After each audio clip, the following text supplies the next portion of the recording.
All right. Hey, we're going again with Rico Colantoni and Ted Stokes. Hey, buddy. Hey, Muffin. Hi, Muffin. Oh, I walked into a shit show. We're going again.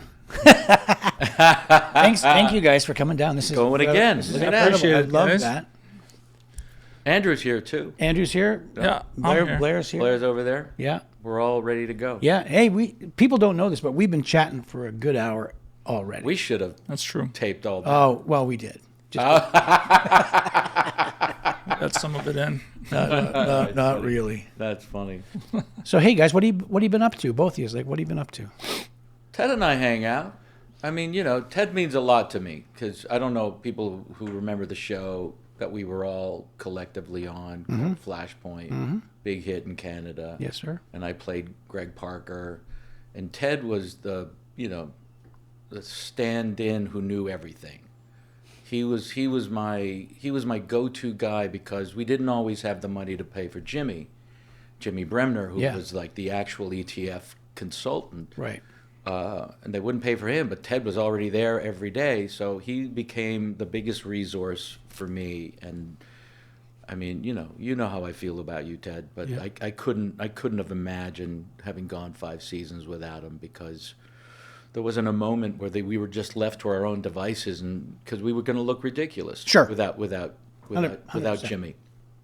And Ted kept us honest, and he kept us real, and he kept us, just he preserved the integrity for us in that tactical kind of world that we were just stupid actors who had never carried a gun. I mean, those guns were so light to me.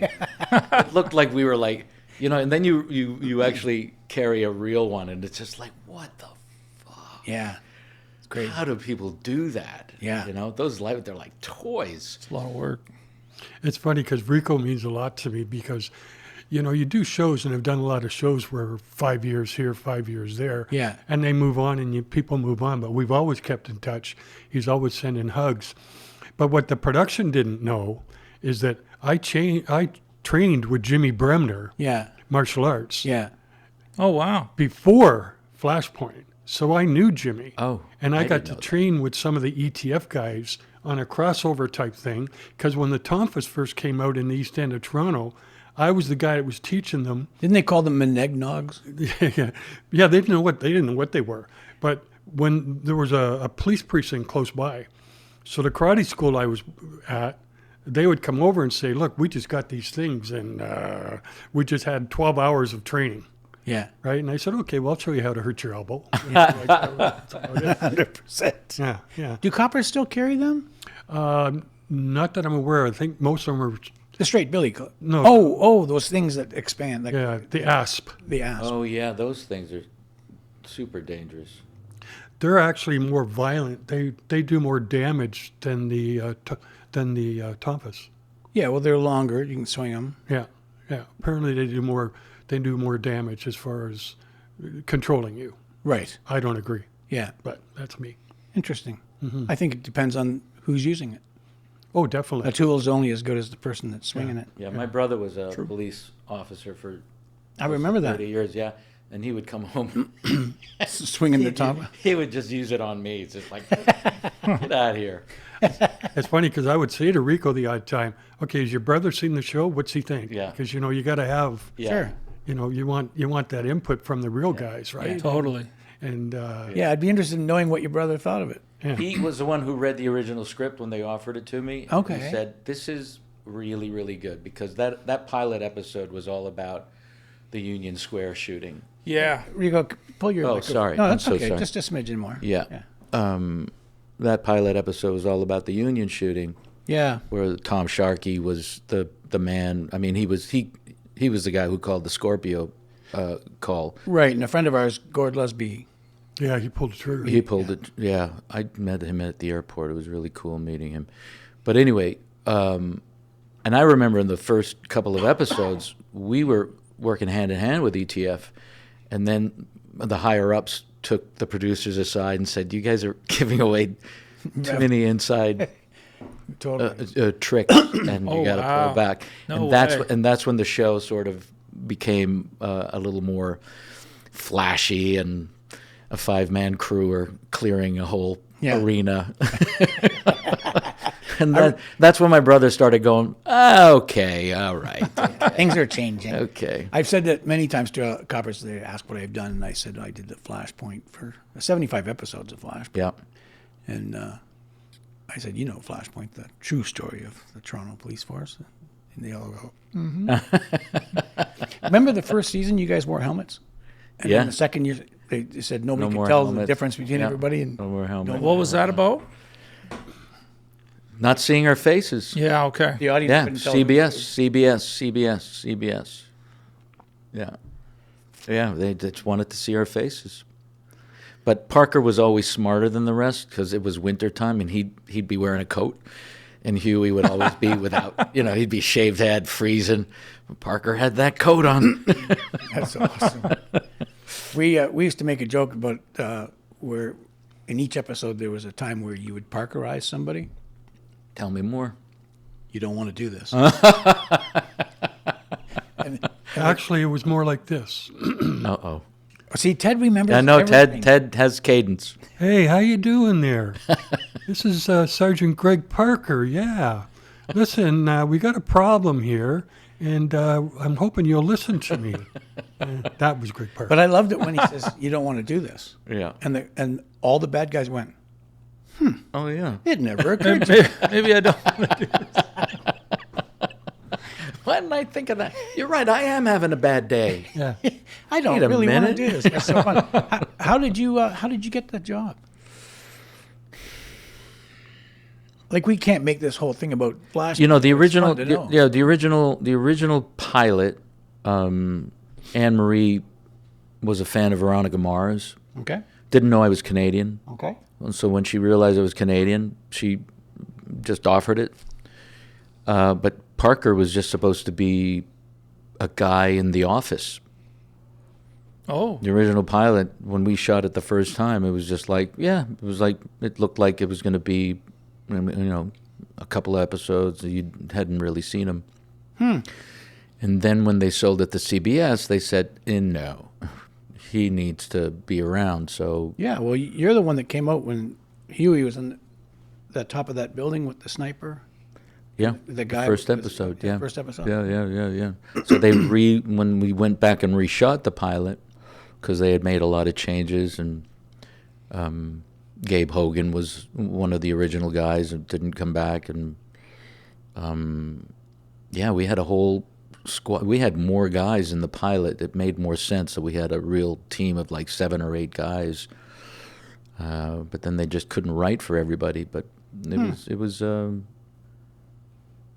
Next thing I know, it was every day running upstairs, built, sciatic, comes to town, a bad hip. It's like, fuck. Real cops, and then the real ETF guys are hanging around going, that's it, there's nothing in there. They loved making fun of us. Yeah.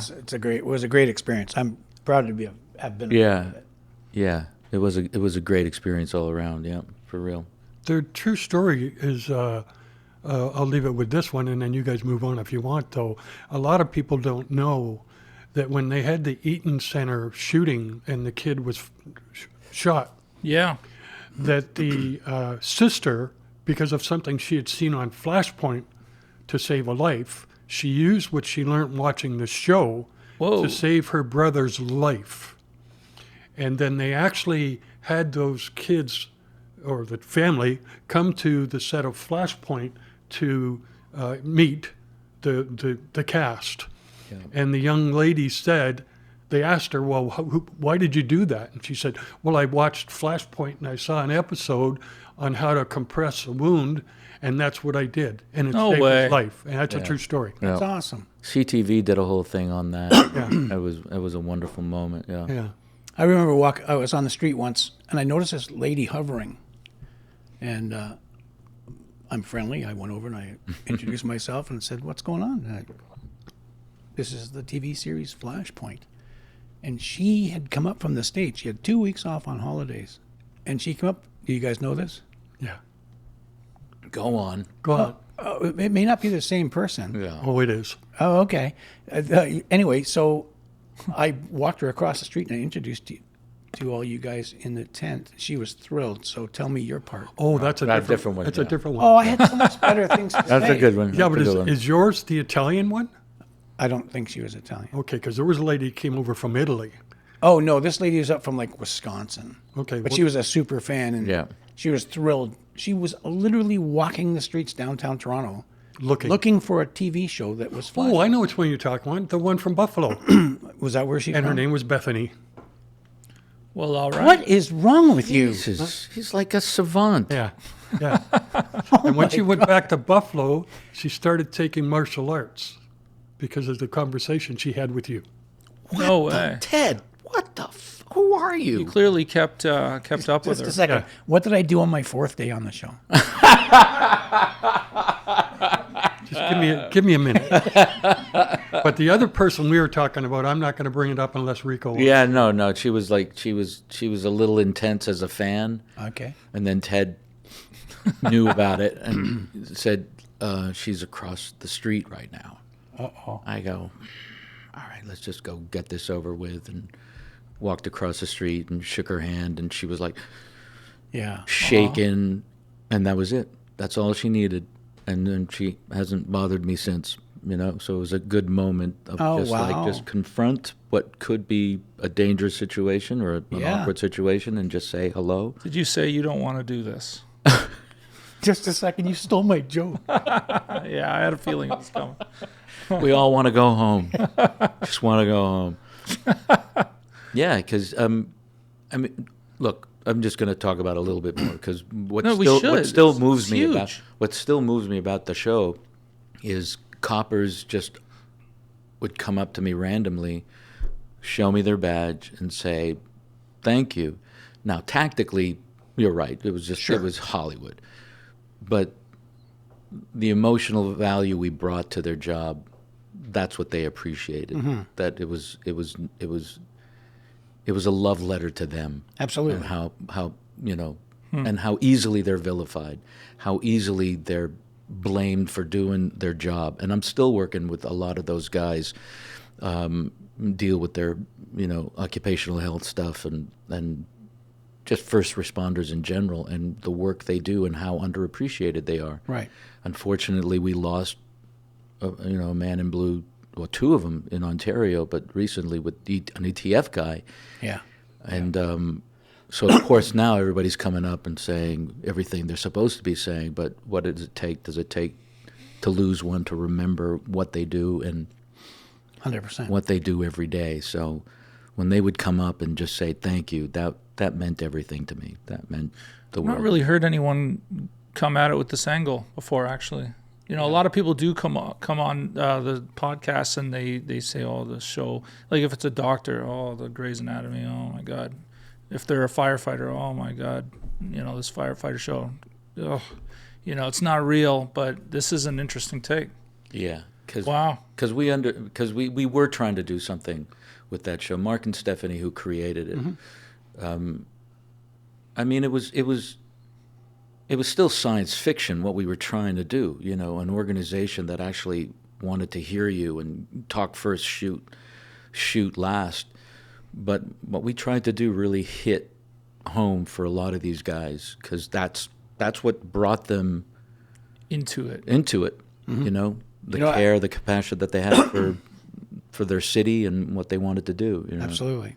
I wrote a spec Wow. script for Flashpoint called Quiet Stress about the stress that coppers and firefighters, ambulance attendants. Yeah, all of them. When the bell goes 911 off, operators. 100%. When the bell goes off, what's at the other end of that bell is not good. Yeah. And they're waiting for that bell to go. So you have a quiet stress. And there's an accumulation of that stress. It takes years. And so some coppers maybe drink a little too much. Yeah. Firefighters maybe drink a little too much. And they do things that are silly to overcome that stress. Yeah. So I submitted it to the show, and Mark loved it. He asked me, he said, where did you learn to write dialogue like that? I should send it to you. I love your opinion. But that's what it was about. Amazing. I'd love to read that. I don't think we give them enough due. My dad was a founding father of paramedics, EMS Toronto.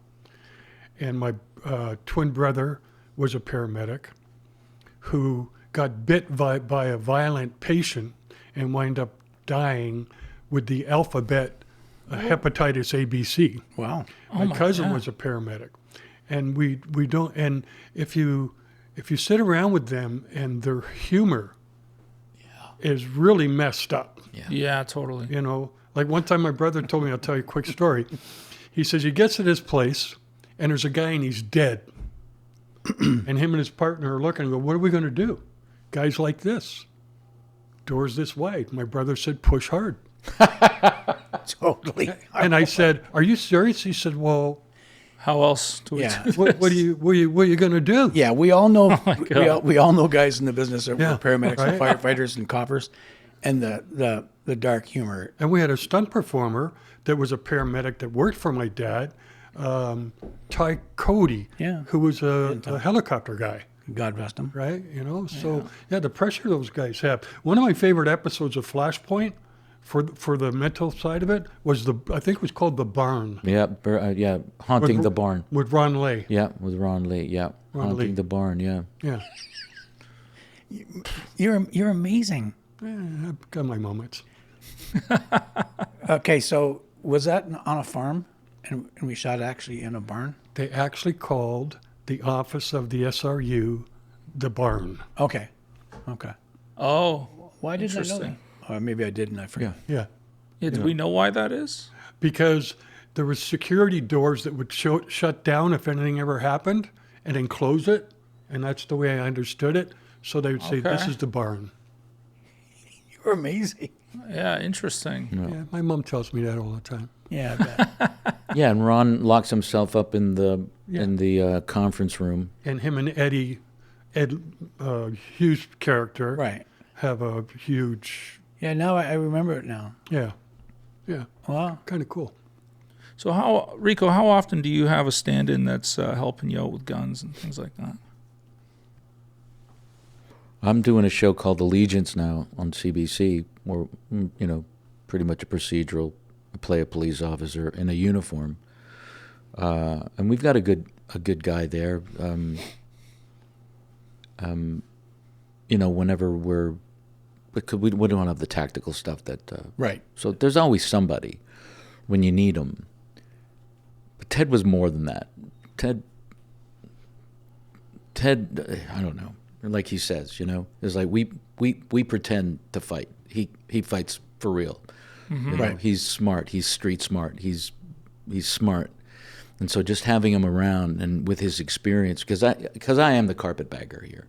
I came from the United States. I mean, I'm Canadian born, but I'd come up to do Flashpoint from the U.S. So I didn't know any of you guys. Right. Ted knew everybody. He was like an encyclopedia. He took me under his wing and just showed me who was who and reminded me of who everybody was, and indirectly and directly sometimes, but indirectly with his stories and things like that. So he was a comfort to me. And just in the 10 minutes that I'm with you guys now, I realize the legacy and the history you guys all have. You, Randy, and Ted Yeah. specifically. You know 100%. what I mean? Yeah, man. It's like a lot of years. And my experience with you was just on Flashpoint. But, Correct. I couldn't think of coming here without Ted because it's like No, I'm glad you like did. that 'cause Yeah, now we can yeah, look you know back what in I mean? history and yeah. Yeah, Ted yeah. can tell us everything. 'Cause Yeah. we've known each other through the martial arts world at one point. That's right. Beforehand. Exactly. Right. A long time. I have my gray belt still. That's hilarious. You have your gray bill. Well, you get to a certain age and it goes from black to gray. But I did give my niece her second Dan not too long ago. I remember her when she started. That's right. Yeah, she got her second Dan. 3 You were years so ago. proud. You had a picture of her with her yellow belt on. That's right. I remember this. Aw. Yeah. Wow. See, I remember some stuff. That's amazing. Yeah. Not a lot, but That's amazing. Yeah. And the fact that you guys found yourselves in this industry, right. and just because when I came up from the United States, it was seeing you guys from that lens was like, these guys are really close knit. It's a small city in Toronto. Right. Everybody, you know, L.A. Very tight, very tight. Yeah, and so to see that and to become witness to that is what I think kept me here. I didn't want to go back. I wanted to stay because it felt like people were grateful for the work, grateful for the connections, grateful to get through a week, get a paycheck, celebrate the weekend, come back to work. Right. It wasn't about this job is going to get me another job and I'm going to keep going, because that was the attitude in Los Angeles when it was thriving. It was just like everybody was just hungry, everybody was making money, everybody was, you know, eating the fruit from the tree. And then it started slowing down and you could just see where their hearts lie, you know. Here it's like, if I'm not doing this, I don't know, I'm going to do something else. But I'd rather be doing this. Right. You know? But there's no panic.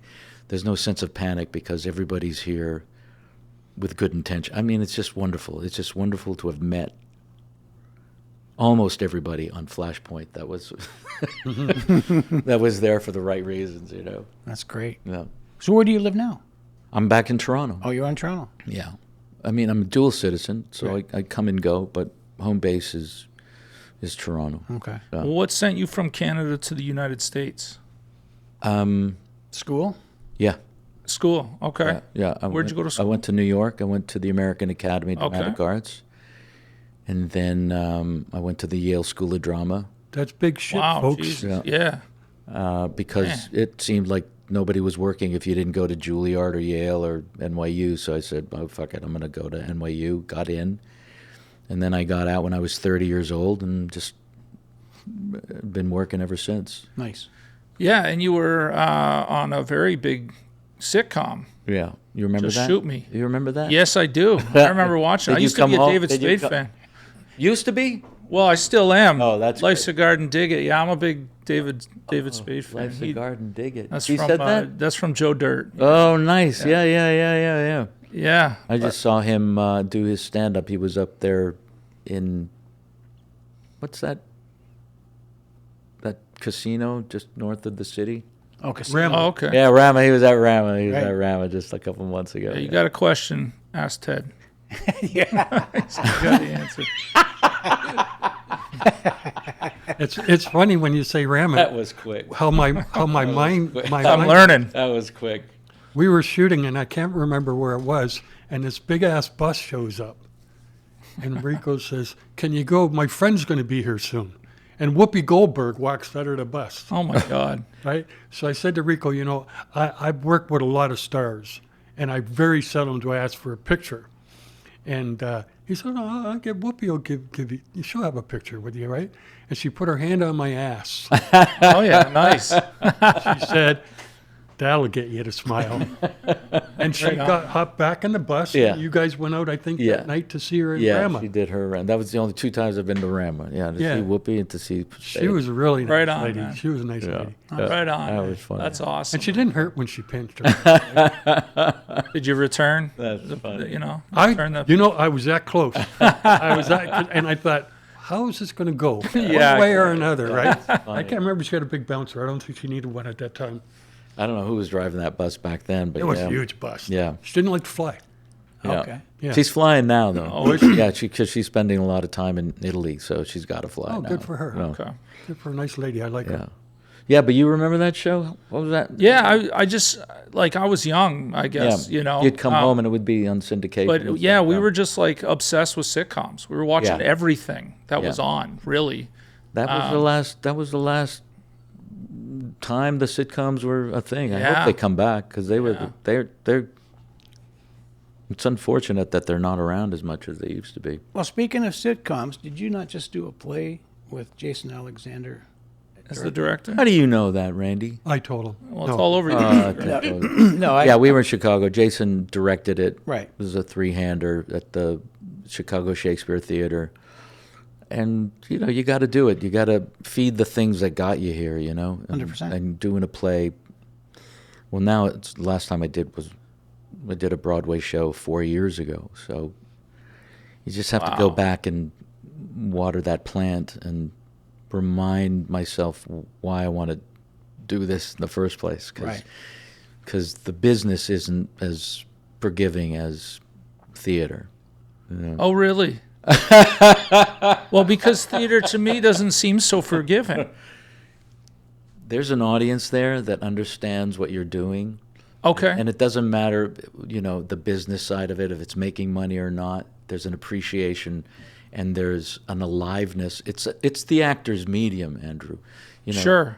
Directing, films is a director's medium. TV is a writer's medium. Right. But the theater will always be an actor's medium. When we go on, it's us up there, and it's a relationship we have not only with each other on stage, but with an audience. And so everything is happening for the first time, and that just reminds you why you love doing what you do. And then when you come back and do a show where it's about reading license plates and and a disconnect from the audience, and you don't know if anybody's watching it or anything, and it's just a paycheck. You need that reminder of like, oh no, it's still about connection. It's still about the people I'm working with. It's a reminder of why we're all together. It's about the community. And that's why I continue to look at even what your relationship is, and I go, look at that, how long it survived, because that's what it's about. Mm-hmm. It has to be about that. Otherwise, I don't know why. What sustains you? What sustains any of us if it's not the people that you work with? I love that. Yeah, man. Well, that's the show. That's it. Okay. Yeah. Well, no. Thanks for coming, everybody. But you've come full circle on comedy. You were doing comedy. Did you see drama? English Teacher? No. English Teacher is a comedy on FX on Disney Plus. Okay. We did 18 episodes. It was just canceled last year, and it was so funny. It was like 100% on Rotten Tomatoes. The critics loved it, and we got canceled. So go figure. Why? We were, I don't know. I have no idea. I really don't. Honestly, sometimes I wonder why that I can happens. speculate, but clearly it's all about numbers and who's watching it and who's not watching it. I mean, it always Right. comes down to that. Right. Was it marketed properly? Randy. Okay. Yeah. I got my answer. Yeah. But but there are reasons why. You know what I mean? It wasn't because. I mean, when you get 100% on Rotten Tomatoes, the critics are loving it. Yeah. But there was just politics going on behind the scenes that were biting us in the ass. Yeah. And not network, but just like people's histories came back and haunted them in a way that Oh no. was embarrassing, and there was no way around it, because in this day and age, you fuck one goat. Yeah, man. Yeah. And if you fucked a dozen of them, Well, then you have a problem. yeah. You know what I mean? You need rehab. Then you have a problem. But if it's one goat, it's just like, one that's- come on. Oh, It's you're like- just curious. You're just- Oh my God. It's funny though, because at one time, if you didn't get on a talk show unless you were in rehab, yeah. if you think about it, Yeah, no all the actors would, you'd watch. It didn't matter who it was. Well, you became media gold at that point. Yeah. yeah, If you're too straight and narrow Yeah. and easy, it's like, Yeah. why pay attention? Yeah. every show, I'm on rehab. Oh, I went to rehab. Yeah. It's like, okay, Way to go. Maybe we could get more numbers on this if I start doing drugs. Yeah. Yeah. Start? Sorry, just like. Yes. Just according to the people, they think that I wasn't doing anything before. Well, who was the one who went on Jay Leno? Was it the English actor? He was Hugh Grant. Hugh Grant. Hugh Grant. Hugh Grant openly came. Do you remember that? Yeah. When he was like, he had an illicit affair Yeah. on his wife or 100%. girlfriend. Yeah. And basically resurrected his career because he was like so humble my about it God. and apologetic. Yeah. Everybody There's went no famous. apologizing now. There's no apologizing now. Oh my God. Make him the guy that everyone loves. Yeah, but that's all he had to do back then. Well, speaking of That's so crazy. goat fucking, how did you get into what you're doing right? It's actually God. fairly simple. I was the operations manager for the LCBO, Right. and I didn't like the direction they were going, so I told the right person to fuck off, Yeah. and I took a buyout. And I was playing golf with a guy, And he said, "You're not a bad-looking guy. You might want to take some acting lessons." So I took some acting lessons at a company, if I can say their name, Sears and Switzers. And I started doing background. And I kept hearing this term, second team, second team. So there was a guy I knew, and I said, "Who are these people?" It has nothing to do with goats, folks. No. Well, one of them was a goat. Second team. One of them was a goat. One of them was a goat. So I said, what is second team? Like, where are they? And they go, "Well, they're stand-in they use for rehearsal and lighting." I said, "Well, they can't be very good if they're calling for them all the time." So I wind up, so I just said to this guy, "Well, how do I get that gig?" Right? Just a minute. Explain that. You said it as a joke, but I don't get it. They're not that good. Well, because how come they're calling them all the time? He's thinking that they're not that good. Well, because they're not. Where are they? Yeah. Oh, I see. You know, if you're, They're fucking off. I always worked as if you need to look for me, Yeah. I'm not doing my job. Oh, no, and I agree with that. Because my job was to watch these guys and work with the camera team, 100%.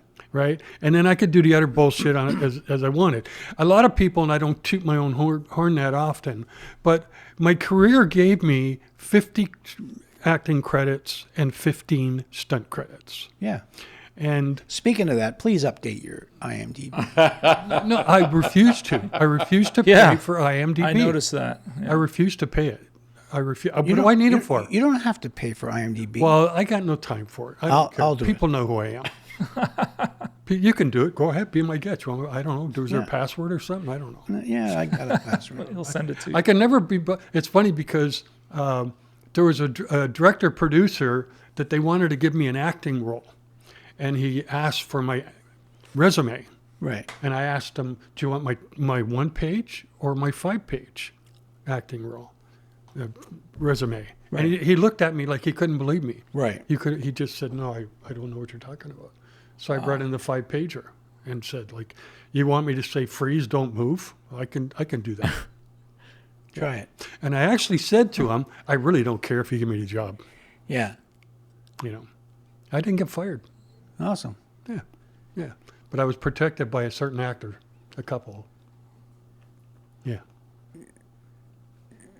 Yeah, well, it's easy. Yeah. I don't know how that even. But anyway, so I worked for the LCBO for 30 years, and 22 years. I didn't see that it's what my life was going to be. I did very well.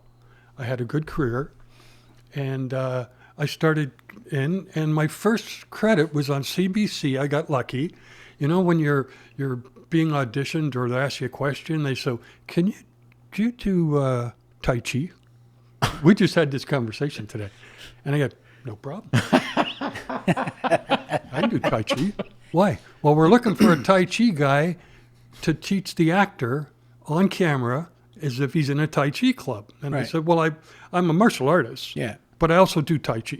Yeah.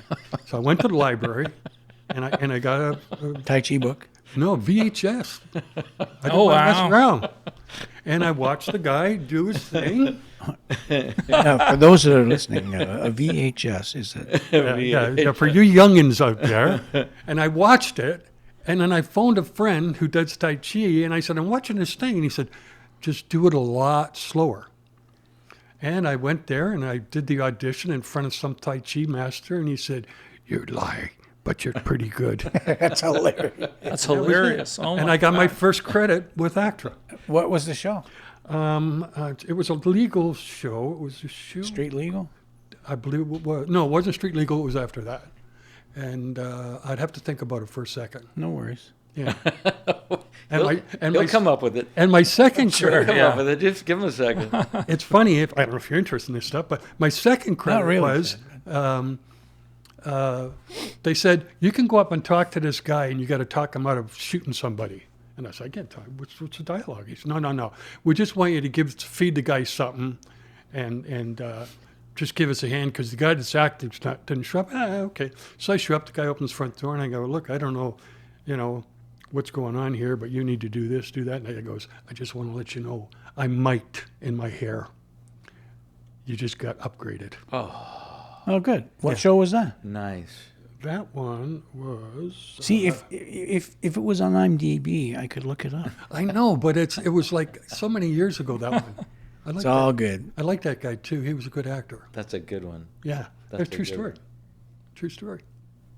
Wicked. Man, that's cool. I don't know how many times I worked for Matt Berman. We'd be shooting out of town. They say we can't shoot this. The stunt guys aren't here. And you go, that That's great. That's awesome. that is on IMDb. The one stunt credit. No, I think I have a couple, don't I? No, there's just one. Oh, is there on? Yeah. Oh, I couldn't even find him. I didn't even. Yeah. Yeah, that was Wow. George Romero. I'd have done that for free. That's right. Oh, the That's George Romero. Yeah. I'd have done Yeah. that for free. I would have done a lot of what I'd done for free. Yeah. Oh, Are you kidding for me? Sure. What was the biggest one on Flashpoint? The biggest stunt? Yeah. That's a really good question. Blair? Yeah, Blair. Do you remember? So It wasn't me hanging from the Oh, that was scary. Oh yeah. from the scoreboard. in the Oh, the stadium. scoreboard. Yeah, I remember that too. was he? Yeah. So Blair was the one that fell off the scoreboard that night. Remember that? He was your guy. No, he's the guy that doubled the guy. Yeah, So Oh, when, doubled the guy. Yeah. yeah, when that's scary. and he fell backwards into the big airbag. Yeah, yeah. That was Blair. Yo, how high was that, Blair? It was only like 40 feet. But it was Yeah. Still, man, backwards. Guess who was in the scoreboard doing all the dialogue? Oh, just a second. Let me think. Was it you, Ted? The goat. You were Greatest what? of all time. Yeah, how, things have changed. Things have changed. Yeah, goat has become a good thing now. Yeah. Yeah. They went from fucking them to To honoring them, so. I like did a praising them. We did a lot of stuff on that show. And all things are relative, but we did some great stuff in cars and Yeah. SUVs. We had to do a pit maneuver once where my guys were driving the SUVs, and you can't touch them. Yeah. So we had to do a pit without actually. Oh, geez, Touching. no way. So on a specific cue, they had to hit their e-brakes and turn and avoid. Wow. So that was really That's good. 'Cause- cool. And on camera, angles showed that it was an actual pit, and sound effects and what have you. And then rappelling off of those sky high-rise buildings downtown Toronto. Oh, that was cool. Yeah, so that's that kind of stuff. The interior one too. You did an interior one too, if I'm not mistaken, with all the broken glass falling down. Yeah. That's that was right. good. Yeah, that's when we put, I think, David and Amy Jo. AJ, yeah. They come through the sky. And I just hardwired them to I put them on a hard line, and it looked like they were rappelling, and then dropped them through the skylight with the, yeah. They look cool though. stuff. Yeah, we did some really fun stuff. I once took Amy Jo out on top of one of these high-rise buildings and had to take her to the edge of the parapet, which was only like 6 inches high. And I wanted to show her where we're going to put the window basket, and we're going to put her down into that window basket. And as we crawled out over the thing, I said, make sure you don't have anything on your person that might fall off the building. And meanwhile, I had a bottle of water in my pocket. Oh my god. And as we got to the edge, boop, the water bottle flipped out of my no pocket. way. We both kind of looked at each other. Oh, dude. It was awesome. Anyway, That's funny. I have such great memories of Flashpoint. Really. That's Yeah, I wicked, do man. too. I do. Blair's nodding over there too. Yeah. Yeah, and you doubled Wordy, right? I doubled, mostly Wordy, a little bit of Sam. Yeah. Yeah. In 31 years, I have never been to a rap party except for Flashpoint. Are you kidding? Wow. No way. Yeah, I've never been to in my life. And I just mentioned to Rico downstairs that one of the last times I bet you saw Rico was at that Flashpoint rap party, and we have a picture of the three of us together. Well, It's on my wall. I'm going to tell you, it's Oh, is it? 14 years ago, Blair. 14 years ago? Wow, is it really? That's crazy. 2012. Wow, man. That's crazy. And now that show, it wasn't just big here in Canada. It was pretty kind of cross I borders, just got an email from a friend in Italy. It was like saying, "Hey, do you know who dubs you in Italian?" Blah blah blah blah blah. I don't even. Oh, cool. It's everywhere. Yeah, it It's was everywhere. huge. That's The great. staying power of that show is just it's Not every Canadian show gets that kind of. no Oh, sir. and you know No, what's sir. really fun about that show? 75 episodes, not a single credit. What? Yeah, they didn't put the stunt coordinator What? credit on the show. Oh, don't even get me started in that. Yeah. Stand-ins never get What? Oh yeah, credits. yeah, not once. The only people that give stand-ins credits are CBC. Is that a union thing? Why isn't that? I think it's producer discretion. You don't get a standing credit for a film? Very rarely. What? And people will say to you, it's interesting because some people agree with this and some people don't, and I really don't care. They say, what do you actually do? And I said, well, when you watch a movie, whatever they've done, except for heavy-duty stunts, Sure. whatever they've done, that's what my job is before they roll cameras with the actor. So if you're doing a second team rehearsal, sometimes you have to know the dialogue, the tempo, whatever. But whatever that show is, that's what I do for a living. And you can do the only shows that automatically give you credits, The Border with CBC, Schitt's Creek, I did all 5 seasons, credits. Oh, wow, man. Flashpoint, I think I got, I think, I don't even know if I got a credit for Flashpoint for the stunt I did on you, for you, more than one. I don't think I ever got a credit for it. They didn't put up stunt credits. No. Yeah, it's actually kind of rare that a And show I probably did, like I'm that guessing, credits. There's stunt 5 guys. for you? Or at least once a year. Yeah. Once a season. Yeah. So, and no credits. And so it's hard when people say, you do this, do that. And a lot of times you do an acting job on a show and you don't get a credit, Right. Yeah. I don't think I get credited as a stunt guy for most of the things that I do on a show. A lot of shows are doing it now. So, yeah, sometimes, yeah. I remember. I don't know now. We were on an episode where we went to a mental hospital, some kind of hospital, and the actor, who was it? Donald Sutherland's son, Kiefer. Oh, Racif. Yeah, Racif. He was there, and the actor that he was supposed to push around or something was too tiny. So I think it was Anne-Marie that said, no, we can't use this guy. So then they come to me and said, we need a stunt guy, stunt actor, to do this right now. Like, we're ready to shoot. They were ready to shoot. And by coincidence, that was the day my wife came to visit set with some friends of hers, and she came and met you guys. And I said, well, the only stunt actor that's available right now is me. So Kelly said, well, I'm going to need to see if you can do this.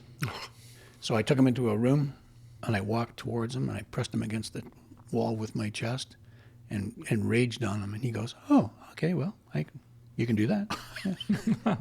That's cool. It was awesome. He asked if you could do it. Yeah. So anyway, then you guys came all in and took me. You know down. what? Remember that at all? Too many stunt guys say they can act. And Yeah. it's- and No, they can't. It's so rare. No, there's words involved. So rare. They have a lot of ego.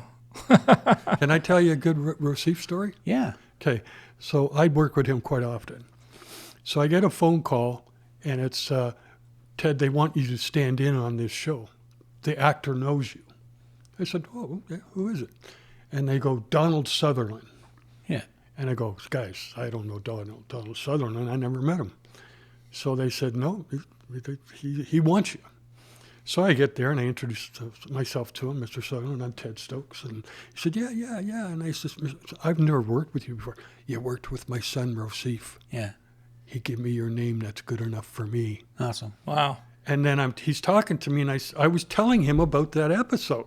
I said, Racif had this character that he was nonverbal, and it was such a difficult, explain it to me. How did he do? He was so involved in Racif's life because, it's his son, right? Yeah, of course. And they, Mr. Sutherland, no, I'm talking for a second. Make something up, Ted. We're going to write it or something, right? And he listened to this story. Yeah, he's a nice man. I worked with him a couple of times. He told me a story. He bought this sports car. He lived in L.A. in a place where he had to cross the highway quickly to get home. So he bought this sports car so he could get home. He wanted to go fast. But he says, how things change. How things change. He said, I was sitting in a park under a tree in my car. I forget what kind of car, some wicked exotic sports car. And he said, I'm sitting there, and these 3 kids come over, and one knocks on the window and says, excuse me, do you think we could get a picture? And he goes, sure. He Of said, the car. could you get out of the car? He's a funny guy. I don't They usually, have no idea who he is, right? It was just so funny. I don't usually talk about actors, but he's such a funny guy.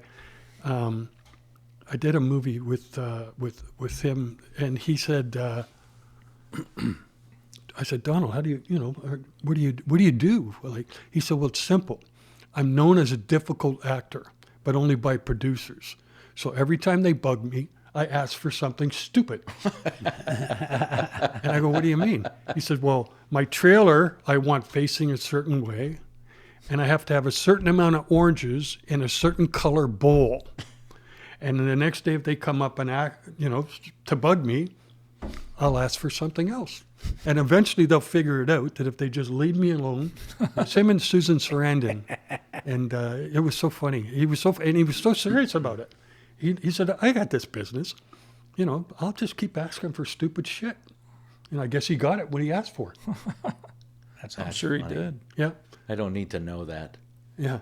That's funny. Yeah, you got to start putting those stuff in your thing, Those days are gone, though, when an actor could demand that much Yeah. power. But he said it's what he did. He Yeah. said, like, he'd have people bugging him. Yeah. And he'd just say, and he was known as a bit of offside, I think. He was candid about how he felt about Fellini. I don't think he liked Fellini at all. I didn't get into that. But Now, what's Fellini, like an Italian dish? yeah. Yeah. It sounds like it, with some sausage. I forget Fellini's first name. Federico. Federico. He did director. Yeah. Yeah, of course you were messing with me. Yes, I about was. Fellini. Yeah. Yeah, That's my funny. it's my nature. So explain those days are gone. Where the actors can I think the whole business has shifted, right? It's like I was I mean, we're seeing it and feeling it. Yeah. For sure. Yeah. Because, social media is messing a lot of things up. Yeah. Because now we know too much about people. Award shows are glaringly political. It doesn't seem about merit anymore. And an actor, you look at anybody on TV, and I think everybody looks the same. So who really has power, and people will admit this, is maybe 1% of the 1% that are working. I'd call them the Clooneys or the Pitts.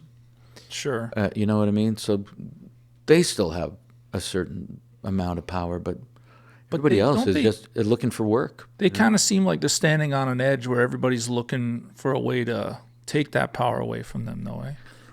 Maybe. I don't know how that works, but I'm certainly not. I don't know what that world looks like. I'm a grunt. I'm a journeyman actor who is grateful for the work. It's not about power. It's about the connection again. So when somebody can mess with producers based on their reputation and their queue or their box office, it's like, who actually has that anymore? What movies? I mean, I remember Clooney saying, there are no stars anymore because we're looking at Marvel, but they're replaceable. They're absolutely replaceable. And some of them have been replaced. Yeah, yeah. It's not about the actor anymore. It's about the franchise. Right. And nobody cares about. No one's going to see a Pedro Pascal movie. Right. The way we used to in the 70s and the 80s. I think the mystique is gone. Yeah. As a kid That's growing right, up, yeah. as a Yeah. kid growing up, I mean, I'm going to age myself. I'm 72 this year, and it's like you used to get up Saturday morning, Yeah. and you would go watch 3 movies at the theater, Totally. Right. and you couldn't wait to see whether it was Hercules or a cowboy movie or whatever it was, and you'd watch there, and you were convinced that guy is that person, and you were convinced. Were they in color, Ted? What an ass.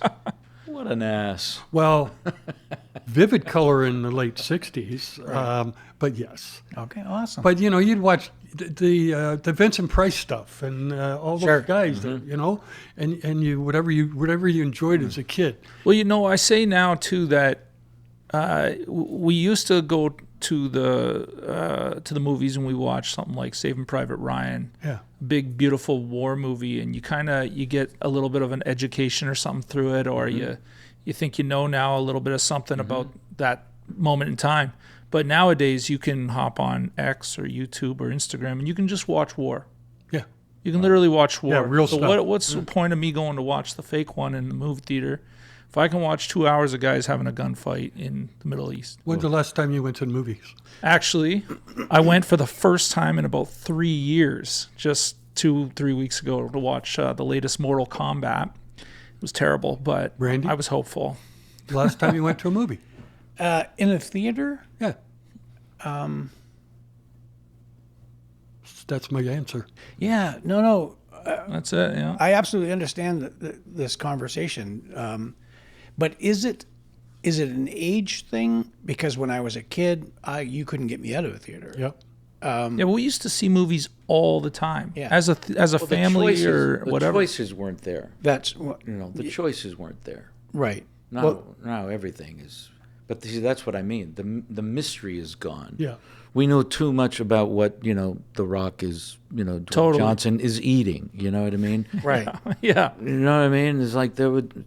I remember the days where we didn't know anything about them, and when we saw them, we got excited. Yeah, totally. We got excited to see them up on the big screen or at the award shows, or we didn't get to see him. Now it's like, I know what he eats. I know what his day's like if I wanted to.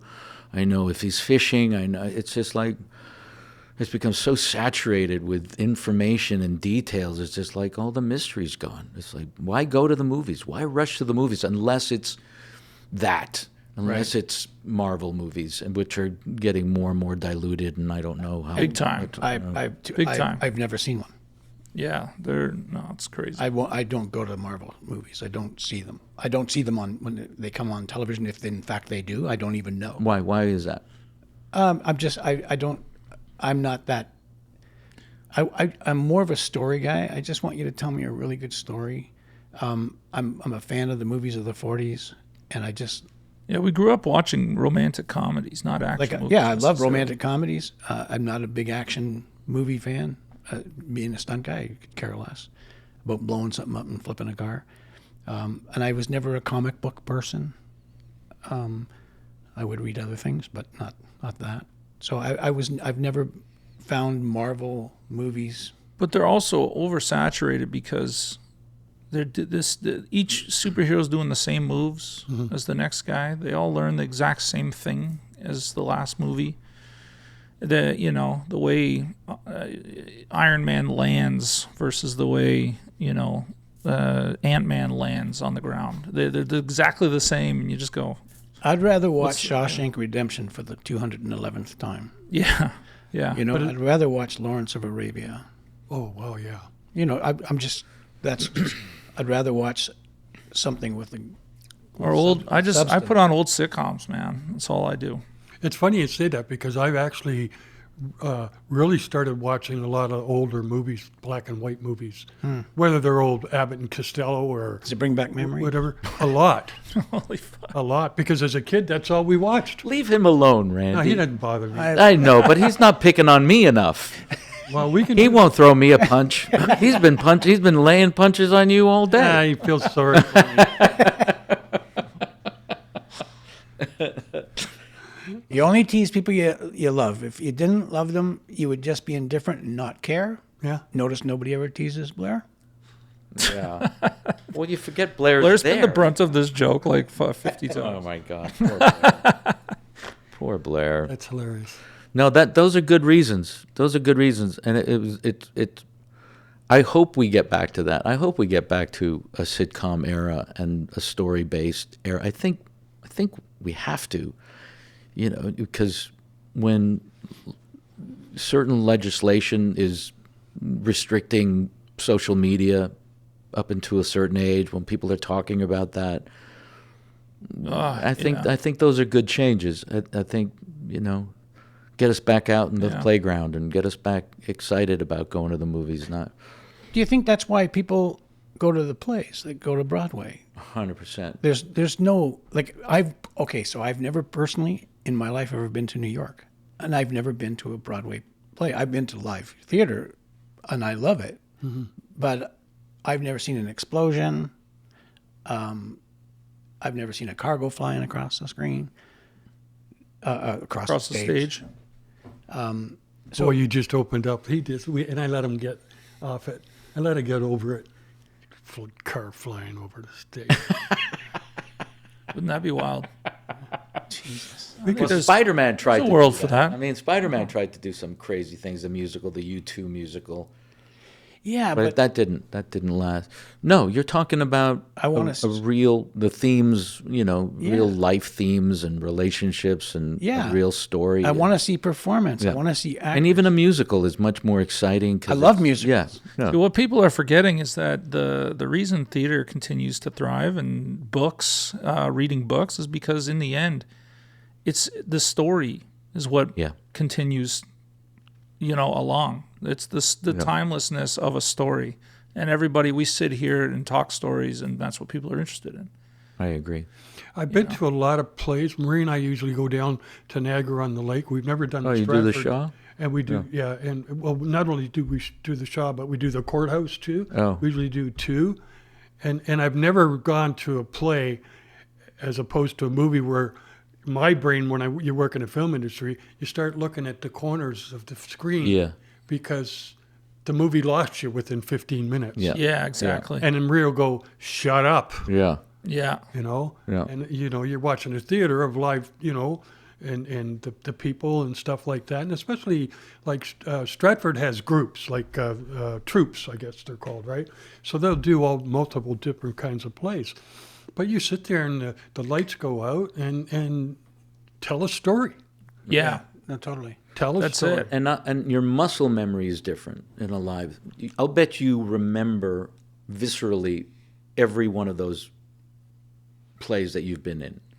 Well, I'm not Ted, but I remember a few. Yeah, but you know what I mean? The feeling of the chairs, the people around you, the 100%. whole thing. You Yeah. remember all that. Yeah. In a movie theater, I can't remember when I saw that movie, how I saw it. Did I see it on TV? Did I see it True. in the theater? You know what I mean? Yeah. The muscle memory of being in a live stage is visceral. It stays with you forever. And not so much in a film. I mean, at least not lately. I mean, Right. there were times where, you could go, like Lawrence of Arabia, seeing that in a big, beautiful theater. with Absolutely. me. I remember that. Yeah. I remember seeing that. That still blows me away Yeah. today. Yeah. Well, you know what I like? I like when somebody sets a camera on a couple of actors, and those actors act. And I've said this before on this podcast. And I think that the art of blocking has gone down a little bit because of the MTV crowd and I can shoot this and it's just all cut up. But if I want to shoot you two guys and I want you in a close up, I'm just going to have you move. I'm going to give you an intention. You can move towards the frame so I get your close up. I don't have to go there to get it. You know what I mean? You do. If you just put a camera down and have some actors perform and tell that story that way, that's what I like. I'm not into that quick edit crap. It's funny, you read articles about certain directors and they do 60 takes or 50 takes. And I'll tell you, on Schitt's Creek, there was a director and we were shooting and take 2, take 3. And I'm not talking out of school. Eugene Levy went, we're done. Yeah. Really? This is comedy. Yeah. It's not funny anymore. Yeah. Yeah, exactly. And I've heard actors say, let me act. I don't care where you set the camera up there. That's not my problem. Yeah. You're restricting me from doing what I want to do. I've worked with actors who, when they do the blocking, and people are sitting everywhere. And they'll go, "You're going to be there on the day? Yeah. Are you going to be there on the day?" "Well, I'm just watching the blocking." Well, I need to know, Yeah. especially the people that get into the method world. You know, they need to know what there is. And I've worked with TPs that say, "Don't put any tape on the floor. Yeah. Rico, you do whatever you want to do." We'll follow you. Yeah. And I've said to two actors when I meet them, and I say, "Look, my name's Ted, and if you want any help, I'll give it to you. Like, if you want to know where the cameras are and everything, if you don't, I'll shut my mouth." Because a lot of times the actors are acting, and they don't know. Oh, by the way, there's a famous scene with Jimmy Stewart where they're shooting the scene, and he thinks he's off camera.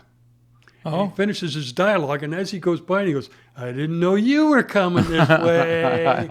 Right? And you look at it and you go, let the actors act. And I understand with the focus puller and all that kind of stuff, because I made it my world to understand that kind of stuff.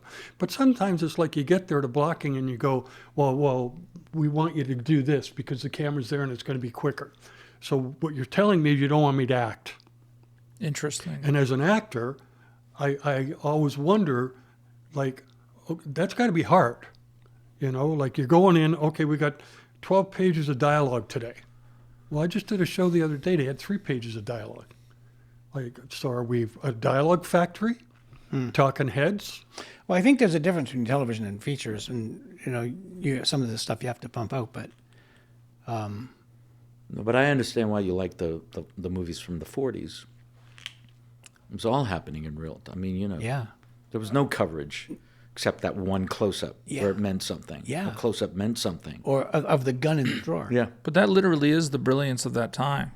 I mean, they had to work with that kind of Yeah. thing. And, Yeah. and nowadays, we're so far the other way, they can kind of cut together everything how they want, or Well, I don't know.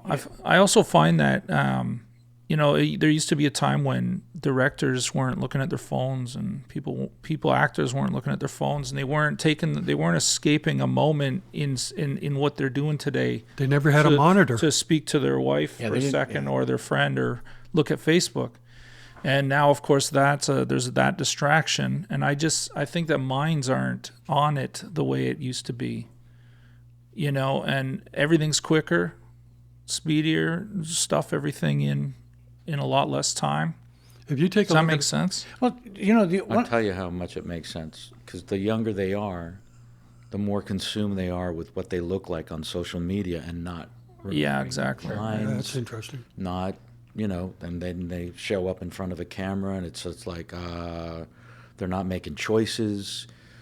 They don't know how to do it anymore because they're so busy with what they're, But it seems like The that's following. what matters in the end, is like the following that comes after the I movie. don't know. I think that's weird. one of the most frustrating things Yeah. to see. It's like But- they forget about the work. Speaking of Yeah. choices, I'm not sure if this is right, but maybe the actors, like when you get given a script, or a play or film, TV, the process that you learned through school maybe and experience hasn't changed.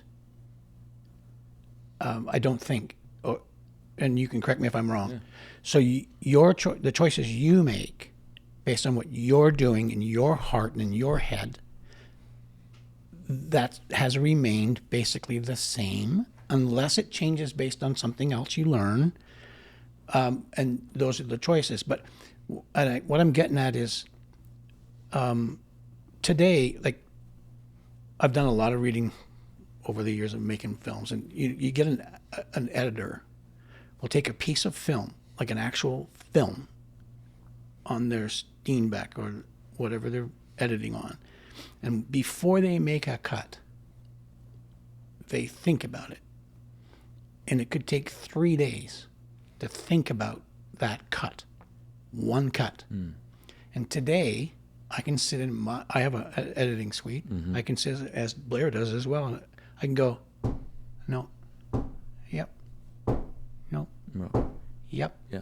So the time it takes to do things. So if you don't have a lot of prep as a director, you're compromising what you really want to do because you don't have time. Does that make sense? And As a film director or as a television director? Or a television director, yeah, let's say. yeah, you don't have any time as TV director. Yeah. So you have to bring a toolbox to work Yeah. with experience. And I suppose on a TV series, blocking my actors, if you have like a team of 5 guys, if you're all in that one room, to block out something, it's going to take too long, I guess. I don't know. But I don't even know if I'm making sense because I'm not articulating what's in my head. Ted, what's he trying to say? Do you remember? Yes. I think what it comes down to is we're using different tools now Right. to do work. Right. But everything's quicker. You can use your iPhone. There's guys making movies on iPhones. But see, that's not creative to me. That's my point, though. So everything is going quicker, faster.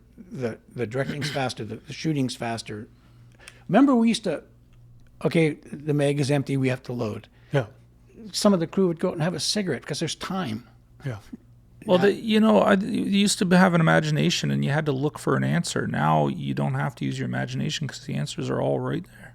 But even I the love that answer. even I the love that answer. even the creativity Thanks. of the lighting, like we just talked about Lawrence of Arabia. There's scenes there where you just go, man, oh man, that's like unbelievable. Forget the acting. Yeah, but so that's The visual. but that's a feature film. But it goes back to a particular time when they took the time to do that. Yeah. But if you take right now, I'll give you an example of what I think. This is, and if you, They throw up a couple of tubes on the wall. well, no, you take a look at a 1940s film, and it's a lead actress, and they push it on a close in. Her eyes aren't focused, but they've got that little shiny glare. Well, you do that to the lead actress today, she's out of focus. Yeah. Meanwhile, the DP was making a story Yeah. about that they would push in, and Yeah. she'd have that little Yeah. twinkle and their little Yeah. soft focus. Yeah. And then now it's like, I'm not going to get carried away, but it's different. It's a different issue. Yeah. And you got the DP doing this, setting Setting is his Now, dark light. in another world too. I mean, I look at a lot of markets, financial markets and stuff, and I think similarly, the movie industry. There's a lot of investors out there that don't want to invest in new original stuff because it's risky, and so there's a lot of things that already have a money pool are being reprised or sequeled or prequeled or there's like a million different Game of Thrones, a million different Yeah. Yellowstones, Yeah, and yeah. that's part of that oversaturation and all that. I imagine that you're seeing a lot of that. If you could look at it any way you want, all things being relative, but the work is there.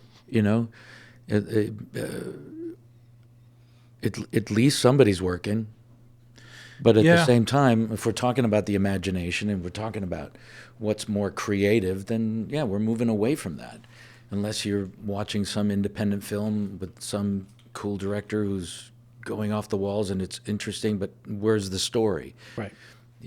It's like, I don't know how I feel about it. I think I hit an age where I go, you know what, I'm glad to be working. If I have to just hit my Totally, mark of and course, yeah. hit my mark and Yeah, but that's the job. that's the job. It That's the absolutely job. And is. that's why I go back to the theater, because I have control over that. For me, that's the place that I regroup, get re-inspired, feel alive, that I don't get from television. Sitcoms is different.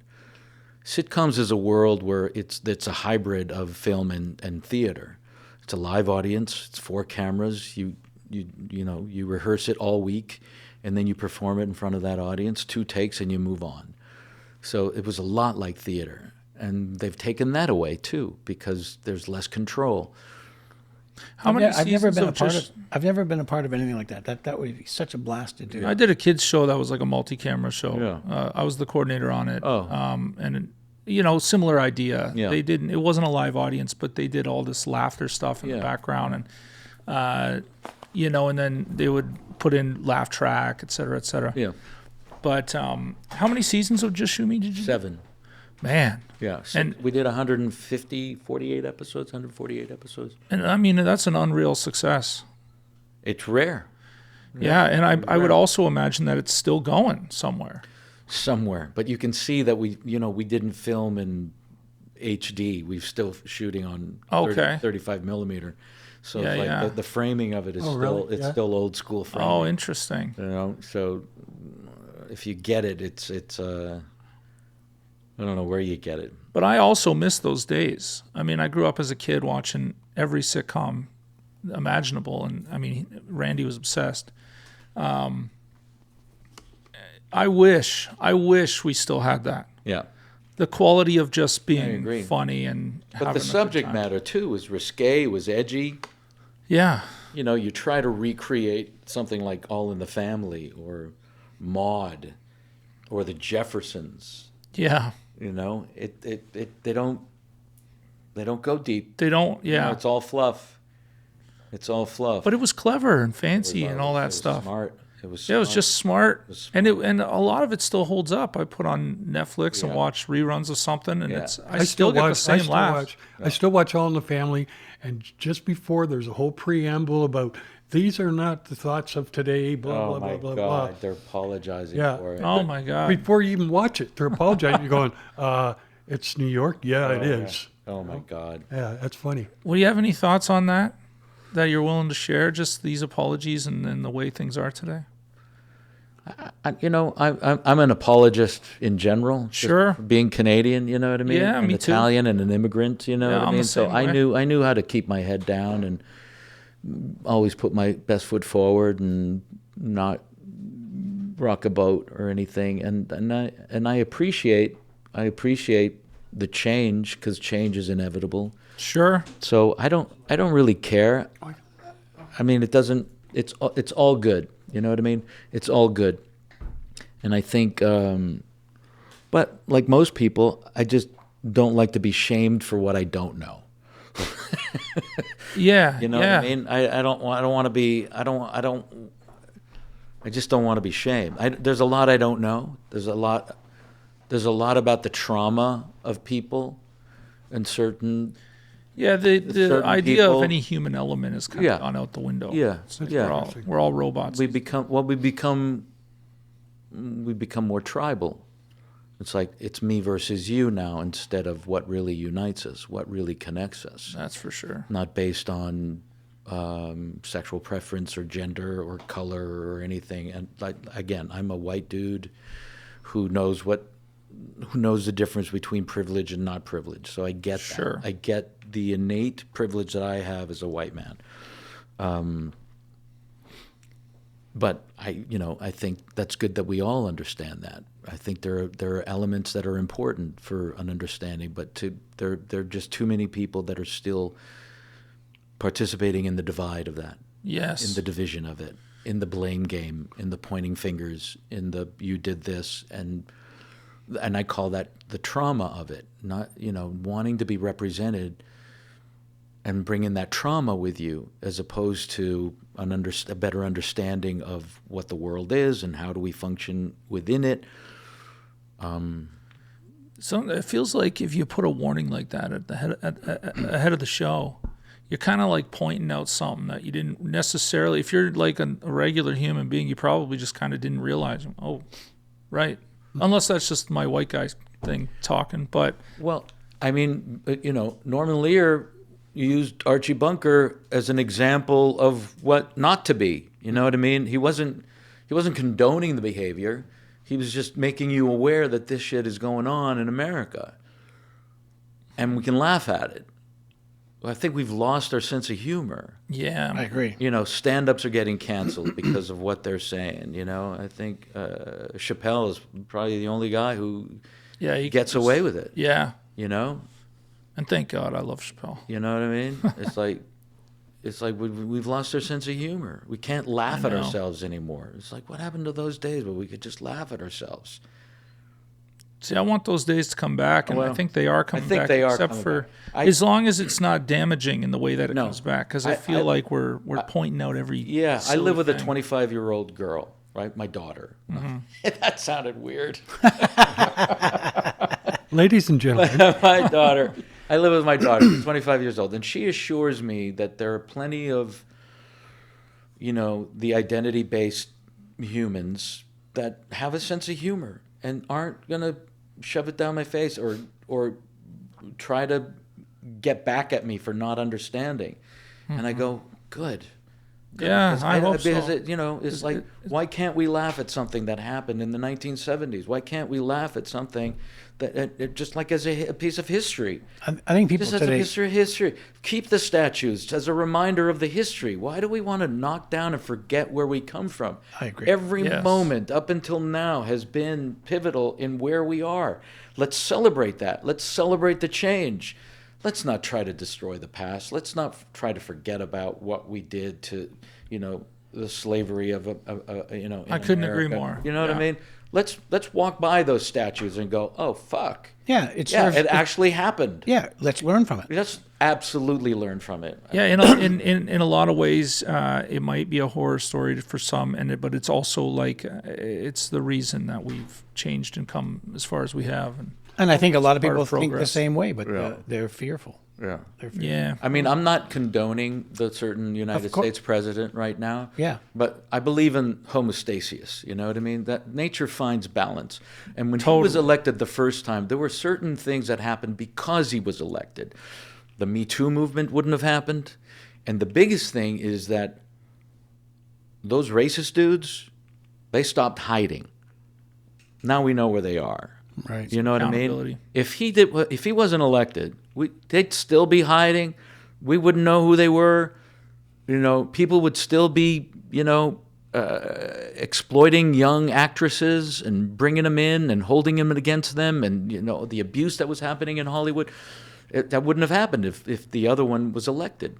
And the same thing is sort of happening. We gotta look at the good in what's going on. yeah. And really see the good in what's going on. You can point fingers at who's in the the White House right now, but yeah, you can. Oh, we all unfortunately because he's in the White House, we don't point fingers often at other people that also deserve this.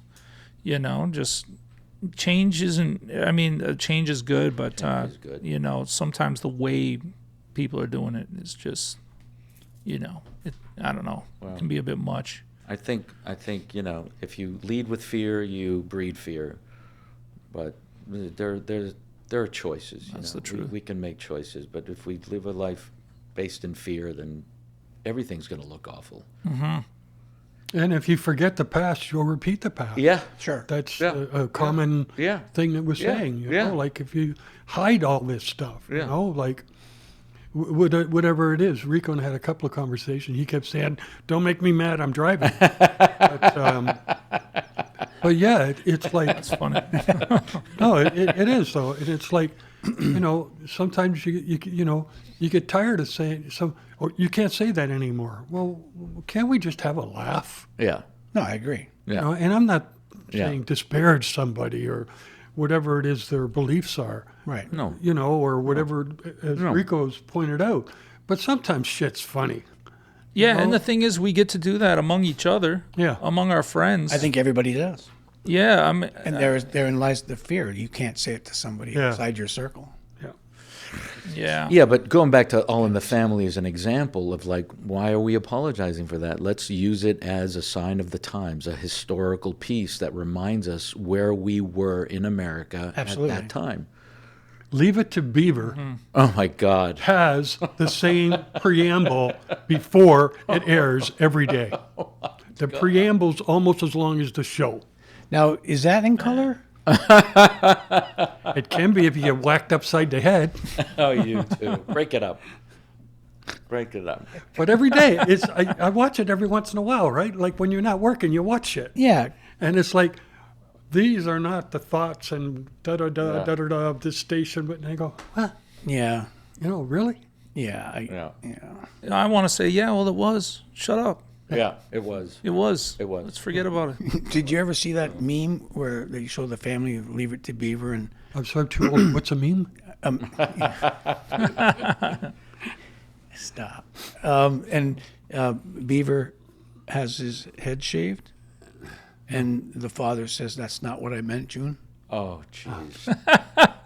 Oh, my God.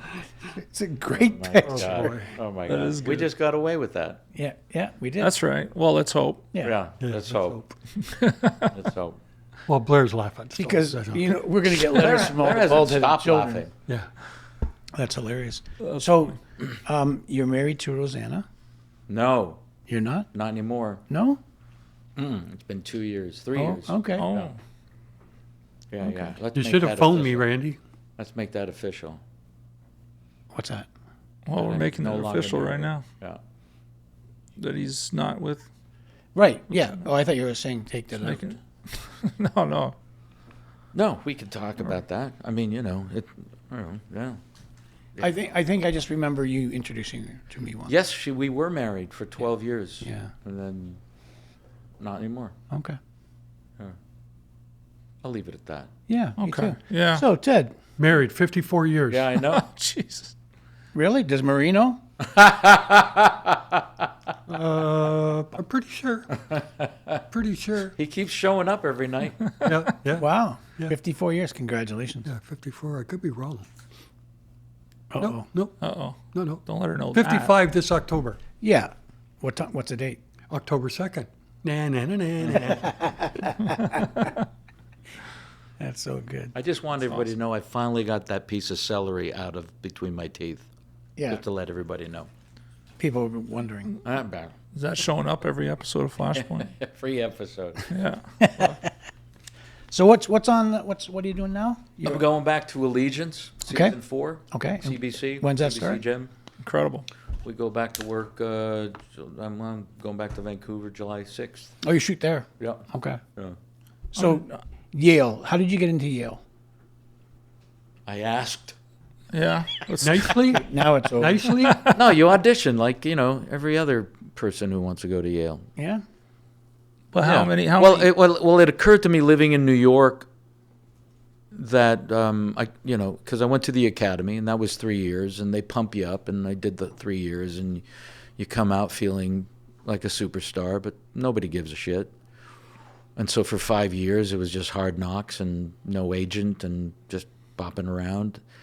And then you realize that everybody carrying a spear at the Public, which was a regional theater in New York, came from Juilliard or Yale or NYU. So I said, a friend of mine was auditioning for Yale, and I went up there. I followed her there and saw the campus, and it was beautiful. And so a couple of years Inspiring. later, yeah, it was because it reminded me that New York is such a bubble. You forget that there's a whole country outside of New York City. And being in New Haven for 3 years just reminded me of how big the country was and the regional theater and how expansive it was. So yeah, you audition. You're on I guess, out of the 1,000+ people who audition, they pick 16 of us. And Wow. and they put you through, and it's an extraordinary program because for 3 years you do plays. You learn, you have class in the morning, and then you're doing a play in the afternoon. So you're there for 12, 13 hours every day just doing something. And And you you probably come- loved it. Oh, every minute of So it. what sort of thing does a student of acting learn? Or what do they teach you? Technique mostly. Okay. Because the academy was like an emotional based sort of place, a bunch of 20-year-olds, lost souls, looking to find their voice, and it was all visceral and emotional, and everybody was feeling, and it was all about the actor and process. And then you have that, and then you go to a place like Yale, which actually gives you a technique on how to act as opposed to just feel and be organic all the time. And I need to, I don't know how, and Yale incorporates an imagination and painting a picture. And what do you want to do? What choices you make? It taught you how to make choices, how to this character is different than that character. Playing an alien is different than playing a police officer.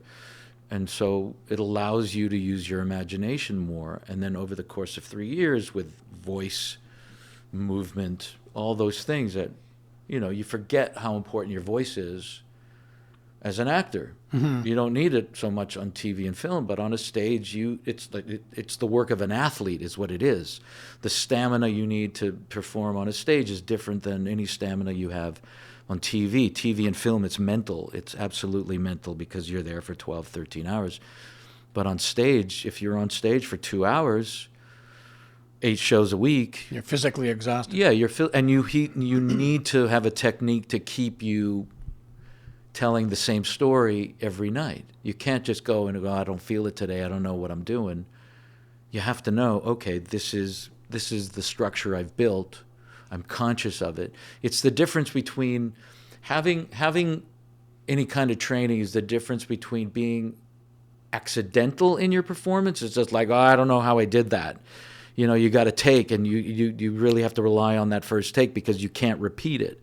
But with technique, you can repeat it 5, 6, 7 times. It might be different, but at least you know how you got there. And to be accidental is what burns you out.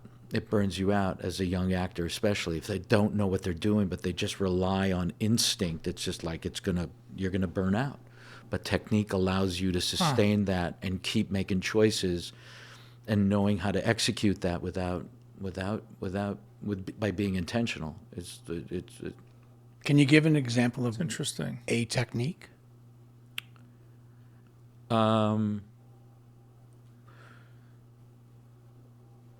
Yeah. I'll give you a basic example. Who's the most important person in a scene? The other person. The other person. Okay. Always make it about the other person. Always have your focus on the other person. And then you know if you're affecting them in a positive or a negative way. But if you're always concerned about what's going on with you, you have no idea what's going on outside of you. So a basic technique is where you put your focus. And always have it on who you're talking to. That's interesting. Always have it on outside of yourself. Know where you're going. Know what you want. Because if you don't know what you want, you're just relying on the words to do something for you, and that's when you have actors going, I can't feel it, I don't know it, I don't understand. They spend time with the director going, so what do I want? It's just like, no, that's your homework. Right. You come in knowing what you want. You come in knowing your lines. You come in knowing a sense of character.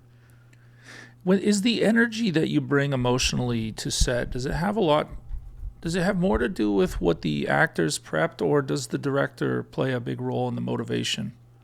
I think it depends. Because TV, there's no time to rehearse. There's no time to have a conversation. You really need to, You have to at have the it. very least, know your lines. Yeah. Know where you're going. Make a choice. If it's too big, if it's too small, that's when a director will adjust. In a film, there's a lot more room for exploration. There's a lot more room to, try things. Sure. Conversations before we go to camera, time spent at home. I always love using Daniel Day-Lewis as an example, who spends He's 2 amazing. years on a character before he walks on stage. Yeah. That's a luxury that very few actors have. And in TV, it doesn't exist. Right. Because you could get a script 2 days before. You can get the lines the day of. Yeah. That's your job. Job one. Know what I'm saying. And if you know anything beyond that's good. But at least show up. Do you find when you're shooting a TV series like Flashpoint for 5 years, Yeah. and the one you're on now, multiple years, Yeah. that you create a character, but you create little things that you take from episode to episode that you always do? And those are the things you fight for. Yeah. Those are the things that a writer, a producer, or director will forget, because directors change every episode, every Exactly. 2 episodes. They don't know what you're doing. The storyline isn't necessarily consistent all the time because it's procedural. It's not a serial, right? It's not a serialized drama. It's a procedural drama. So you don't, the character's in a different situation every week. You forget what he did or what he said the time before. Right. So those are the things you protect. You try to protect as an actor. Right. When you know, in episode 2, I said this. We Yeah. can't neglect that he already said that.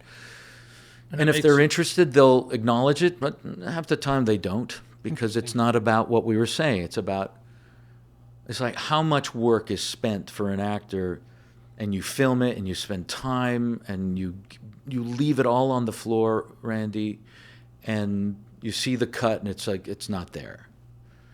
It's all about this moment and not about the moment that was on the page.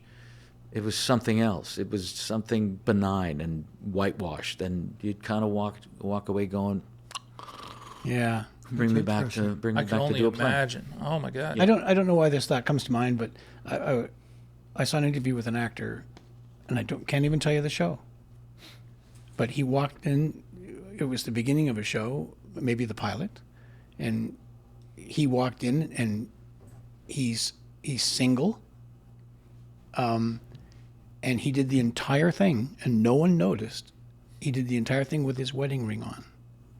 He made a choice to put a wedding ring on his finger, despite the fact his character is written as single. And at the end of that, somebody goes, "What's that? What's that about? You're single." And he goes, "Yeah, well, it's not my problem anymore." So what he did it on purpose so that the writers would create something. So he has a backstory. I think I thought it was quite brilliant. Yeah, fucker. I hate people like that. Oh, yeah? Oh, wow. Yeah. But you know, even some of the relationships that I had with actors, series, and we'd have a new director come in, and MJ, who was our first AD, Yeah. and they would say, "We're going to do this. We're going to block with me." They would block with me as opposed to with Rico, and I would say, "He's not going to do that." And then I go, "Please, please, please, come in and don't do that." Yeah. You know, Yeah. and a lot of time you go, you know, you learn the character and you go, "He's not going to do that." Yeah. You know, like Yeah. that's his character figured that out a long time ago, and sure enough, thank goodness, Rico or Hugh or David would come in. I'm not doing that. Yeah. You know. I remember there was one actor on Flashpoint who just kept doing his prep literally just 2 feet away from everybody, and his prep was just like enraging himself. It was just like... And I had to go up to him and say, "Dude, could you do it like outside or offset, because it's distracting to everybody, and nobody really needs to know your process." Right. You know what I mean? So a Yeah, guy who I've does seen guys that, like to me, it says, I don't know what I signed up for, and I want to make it about me. Yeah. And it's not about the baby. Yeah. You sign up, you don't do the job, dude. Don't do it. But if you come in and think, "Oh, I'm going to manipulate this situation, and I'm going to be, preserve my process, and I'm going to make this character this," it's just like, I have no patience for that anymore. Oh, interesting. Okay. You know what I mean? Yeah. Because it's like, this is a machine. It's a machine. And if you don't know it's a machine, then go do something else. It's not a film. It's not an independent film where you can do things like that and everybody's collaborative. It's a machine. It's time-oriented. Nobody wants to see your process. Just come ready to work like everybody else. It's interesting. So last year I saw a real super big name actor. I was in a scene with them doing a process, an opening process of sorts. Yeah. And they were in sort of a scene where they have a hostage situation. They're suffering. They've already been kind of beaten up and all this stuff. Yeah. And he was making these unreal, big, crazy sounds and whatever snorts and crazy shit that was just, everyone was kind of going, but then... Is he okay? Is he okay? Yeah. And he would do these things before they would say action. But then he also felt it was wise for him to tell people that this is what was good think for you that's to fair. do and I think that's all fair. stuff. Yeah, that's all fair. That's fair. Okay. You know what I mean? You know, I think but that's all fair. and he was teaching the other actors around. He was telling them, "This is what you do. You know, this is what you Well. do." And I did find that a little about him. Yeah. You know, he really made everything No, about him. but- everybody has their own way of doing things. You know what I mean? Yeah. It's like, don't tell another actor how to prepare. Well, that was the other thing. Yeah, he was like trying to teach. It's these- one thing if you're saying, "Hey, everybody, I just need to do that," almost begging permission. You know what I mean? Yeah, he wasn't. I'm okay. Yeah, that's an arrogance that I I'd don't rather know. not work with. You know what I mean? I actually felt that he was quite arrogant. Yeah, But yeah, it I was sounds like, like- you know what? What would I know? I'm not that guy. No. This works. This works for me. It should work for everybody. It's like, fuck off. Yeah. I don't know you don't know what works for me. Right. You know. What do you like in a director, and what don't you like? Well, I have wonderful TV directors, but it's the micromanaging that I don't appreciate from a director. There's a smart way to direct, and it's not through line readings, and it's not through talking about what the character should do. It's like, dude, this is a film, this is TV. You could save a performance in your edit. You know what I mean? I'm giving you honest, I'm giving you real, and that's all I can do. In a film, it's absolutely different. In theater, it's 100% different because you're exploring a play, you're exploring things beyond just a shot. You're exploring a rhythm, a tone.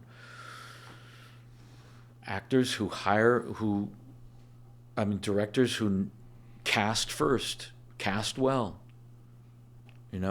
Rely and trust your actors. Galaxy Quest was probably the greatest experience of my life. I was going to bring it up. Yeah, because Dean Pariseau hired everybody perfectly. He knew what I was going to bring, and he just let me play. Yeah. And anything that I did out of the ordinary, he knew, oh, that's great. Now let's try something else. He didn't say, that's not right. Everything is right. Everything is right. You have absolute control when it's over. We can do it again. But I'll give an actor the opportunity to try something stupid or... That's a big deal. You know what I Yeah. mean? You empower them to do what they want. You all have ultimately the control to cut it and to not use it or anything like that, but give them the power on the floor.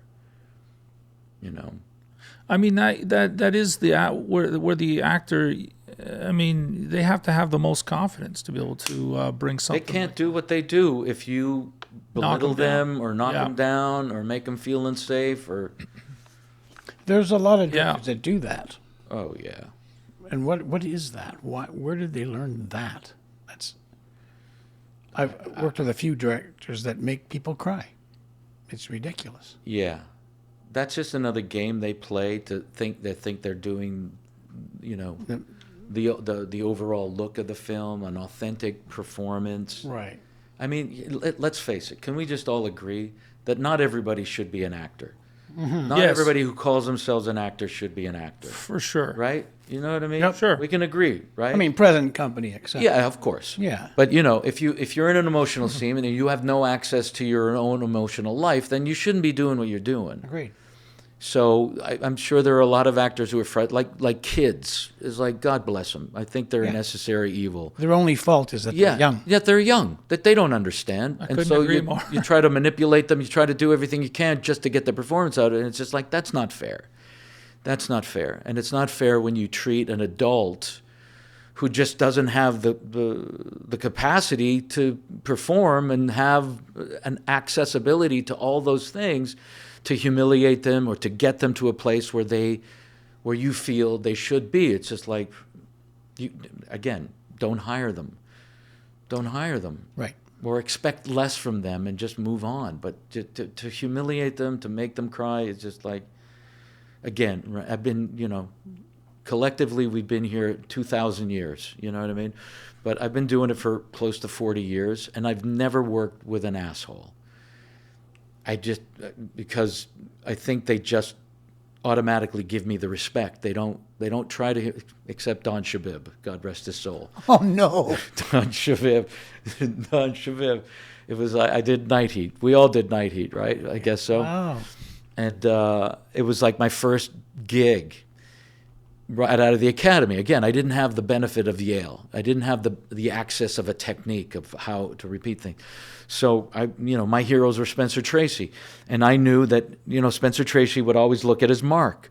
And so there was one scene where I had to break a door down, come in shooting, and I go, okay, I don't know where my mark is, so I'm a hitman. I'm going to kick the door down. I'm going to find my mark and start shooting. Spencer Tracy did that. Shabib in front of everybody goes, hitmen don't look for their marks. Fuck. You know what I mean? That doesn't help me, dude. That doesn't help me. That doesn't help a young actor want to be better. Right. You know what I mean? Making fun of them, embarrassing them in front of a crew like that's that. rude. You know what I mean? So, but that was a learning lesson for me. I took it in stride, and I realized, oh fuck, I got to find a different way to do this. But I wouldn't treat an actor like that. I would take him aside and say, okay, You gotta keep those eyes above. I want to see your eyes. Yeah, exactly. I want to see your eyes when you come in. Yeah. And if you missed your mark, we'll figure something out. But see, that's another thing. Or find your mark with a physical thing or something. You know what I mean? Teach me, don't humiliate. Yeah. Do you find new directors don't have that ability? They don't have the ability to communicate? Too many directors don't know how to talk to actors because it's all about the shot and it's all about their cut and it's all about their edit, and they don't give a fuck. They just don't. We're talking about Dan Lauria earlier, and he's like the last advocate for the master shot, the two shots. Let's see the actors perform. Yeah, he love gets mad with the cut. I agree with that. You know what I mentioned it earlier. I hate that. Yeah. And so they rely too heavily on that, and they forget what an actor does, and that relationship between here's the other thing, we're the last piece of the puzzle. So because I've directed enough television to know I have the benefit of locations, of shots, of where we're going, what we're doing on the day, costumes, props, everything. An actor comes in on that day and goes, where are we going? What am I doing? And they're immediately infantilized and dismissed. It's just like, oh, we got to go. Well, wait a minute. You just had 3 weeks to prep this thing.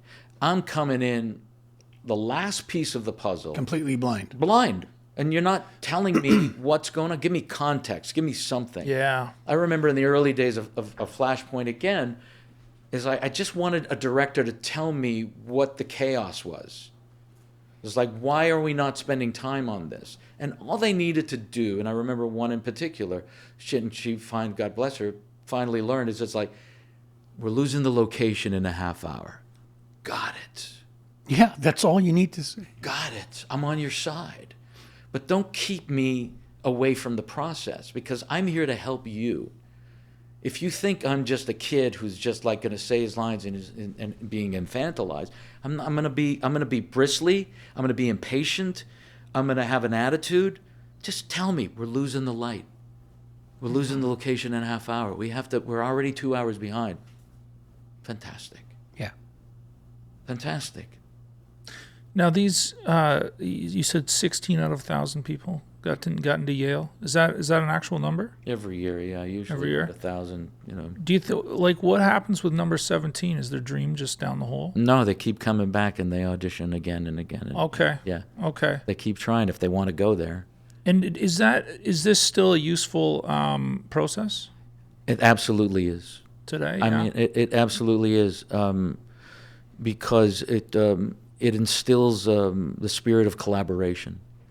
Because you're working with playwrights, you're working with theater directors, lighting directors, set builders, dramaturgs, everybody who's involved in the process. You learn a respect for what other people are doing. And so, especially in the theater, it's a feeder school to, Broadway shows, and anybody who comes out of schools like that have, an express lane to that part of New Okay, York, sure. Yeah. You know. And I imagine school builds the confidence and makes you feel like 100%. you can Oh. create these characters that are aliens and do different walks and different Yeah. things. That, Yeah, you're You not know. afraid to make a choice and look stupid because you spent time in a theater school being stupid.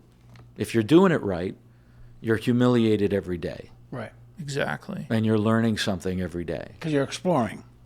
Everything's about exploring. You're playing characters that are 50 years older than you. You're working with makeup. I think this is what's missing in a lot of ways. Like, Yeah. you know, there are people that just go do one audition in their life and they've now become An actor. a movie star. You know, but it's quite clear that that's all it's ever going to be, because they're not making these choices Yeah. and they're not embarrassing Yeah. themselves and becoming that person. Yeah. I've said this a lot to a lot of people. I've never said it to Rico, but every actor on Flashpoint improved because he was on the show. Oh, really? Because I heard many times people would say, I don't know how I'm going to get there.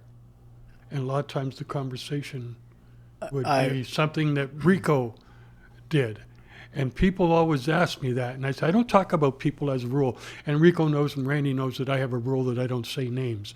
But I know for a fact that if you go and watch the stuff in season 1 of Flashpoint and you watch the stuff of season 5, the improvement in the performance. Well, as it, yes, it Well, they- should be, really. No, regardless of character creation, it's just the performance Right. of Right. because I see. it's you know, whether it's post traumatic stress disorder or hostage, whatever it is, that's all technical. Yeah. But if you watch the performance of the same character, and I know they build characters, and you go, Ted, what are you talking about? They did the character for 5 years. No, trust me on this, that their acting improved because of this gentleman. I was privy to a number of those conversations, actually. Interesting. Yeah, you have no idea. And one in particular, which I remember like it was yesterday, and again, no names, but one actor, the director was trying to get something, and the actor wasn't coming forward with it. And he turns to you and he goes, "What would you do?" I'll never forget it. And then you came up with a solution, and we moved on. But it was awesome. Just anyway, I remember when I was on one occasion. I remember very clearly. Wow. Yeah, and more than one, but this one was, "What would you do?" It was awesome. Wow. I mean, Anyway, it's great. So, do you find it? Is there a difference between American and Canadian actors? Yeah. I think so. Do you know what it is? Can you put your finger Yeah. on it? Yeah. I've been looking at it, wanting to understand that very thing. Yeah. So thank you for asking that. I'm Yeah. a little cautious about answering it. Yeah. No. I think there. Yeah, I understand you're cautious. So, And but I've I'm not going to blame the actors. Okay. It's, So. it's a cultural thing. Okay. So. It's very much a cultural thing. Now, interesting. let me just share a story, and I've said this on this podcast in the past, but I once was asked to audition for a movie, a big American movie, big American director. No idea. I have no memory of it. You would know. Ted. But I had to fly to. I was only a kid. I was 18. I had to go into Montreal. I flew to Montreal to do this audition. I was off book. It was all great. I did my reading. There was a director, a cameraman, and a reader. And when I was done, the director said to me, "Mr. Butcher, are you a good actor?" And being a very proud Canadian, I rolled the cob of corn under my foot and I put my tongue in my cheek and I went, "Not bad." He said, "Thank you." And I left. 4 months later, I had occasion to speak to that casting director and I said, "What happened? I thought he loved me." She said, "He loved your look. He loved your read. He told me he was looking for a good actor and not a not bad one." Is that the cultural difference that you're speaking of? Yeah. I never made that mistake ever again. Yeah. Yeah. It seems quite evident. Yeah. Really. Yeah. Yeah. And again, I had the benefit of coming in as a carpetbagger with a chip on my shoulder because Just Shoot Me, Veronica Mars, Yeah. Galaxy Quest. 100%. I came puffed up. But I knew that couldn't sustain me because I had to remember I'm Canadian. But I think I found a nice hybrid version of it. But what I noticed immediately is how the culture in this country does not like or does not support success. We want everybody to just toe the line. Mm-hmm. Yeah. Toe the line.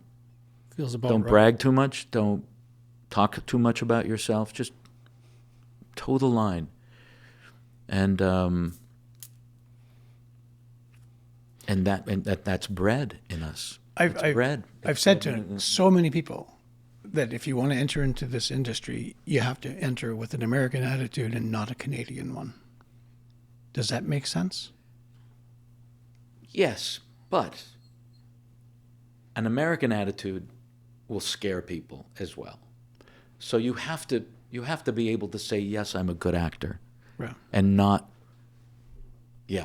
fucking A, I'm a good actor. Right. You know what I mean? I understand the There's difference. yes, I am a good actor. Right. But if you are, you shouldn't feel that you shouldn't say it. Like the confidence to just say it. You're just stating a fact. But this does go back to what we were just talking about, a director bringing an actor down versus giving them a new option or bringing them up. Giving him a teaching moment as opposed to a knocking him down moment. Yeah, I mean, that is kind of the Canadian way, is in a way that we're always knocked down, therefore we apologize. Say sorry, therefore we react. I don't know if we're always knocked down. Yeah. It's just that we're always. Well, here's the biggest cultural difference I've found between the United States and Canada. We don't have a freedom of speech in Canada. Right. Yeah. And there's no freedom of speech. It's getting worse here too. Madonna comes and does a performance and she's, playing with her genitalia and she gets arrested. I love that. You know what I mean? You can't do that in Canada. You're not allowed to have full expression of how you feel, In the United States, it's all about expression. It's all about the freedom to see what's on your mind, speak what's on your mind. And that it's in their art. It's in their films. It's in their performances. It's in their actors. That's the primary difference. We really are bred to just kind of go, sorry, I'm sorry. Right. Yeah. But you find, okay, so if that's the way actors in Canada are, do you find directors are the same way? A Canadian director, is he coming in with the same sort of cultural? I would imagine so. Yeah, but Randy, you've got to remember, when I first got in this business, and I think I got my card in '95, my actor card, and some of the guys that were directing in Canada, there was Toronto anyways, 4, 5, 6 guys. Yeah. I won't name anybody, but they were assholes. Yeah. Yeah. Yeah. I know a few of them. Like they were bullies. Yeah. And they constantly got hired. You'd go to a show, oh God, there he is. Go to a show, there he is. Now there was a couple of them would just, I'd get hired. And I'd get an acting gig because for whatever reason. But they were bullies. Yeah. And then all of a sudden, I don't know, I can't remember when it happened, but they were all gone. Yeah. All of them. And there were 6 guys that I could name, and I won't, that did all of the directing in Toronto, period. Right. And then it was down to 3, and special 2 guys did everything. And then all of a sudden, boom, gone. Somewhere somebody went, nah. You can't. I remember MJ, first day on a show we were on, and some guy said something. And something that just starting a movement about treating people a little bit better. And MJ says to the guy, hey, boss, He always said boss. Hey, Like, boss. Hey, boss. Hey, boss. Hey, boss. You can't say that anymore. You know, and then, you know, you sit He's there and you awesome, go, man. MJ's awesome. Yeah. MJ's Yeah, he awesome. just turned 70 this year. Oh, he's great.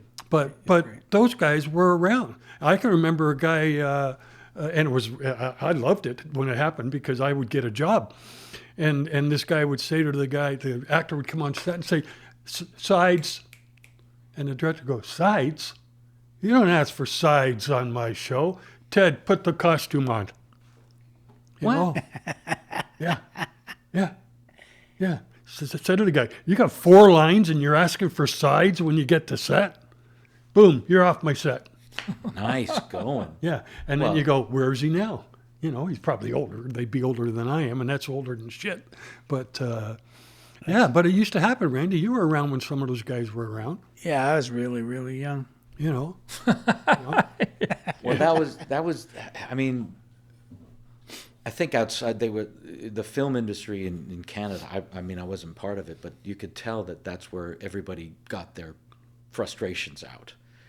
You know, you couldn't do that in real life, but you had a little bit of power.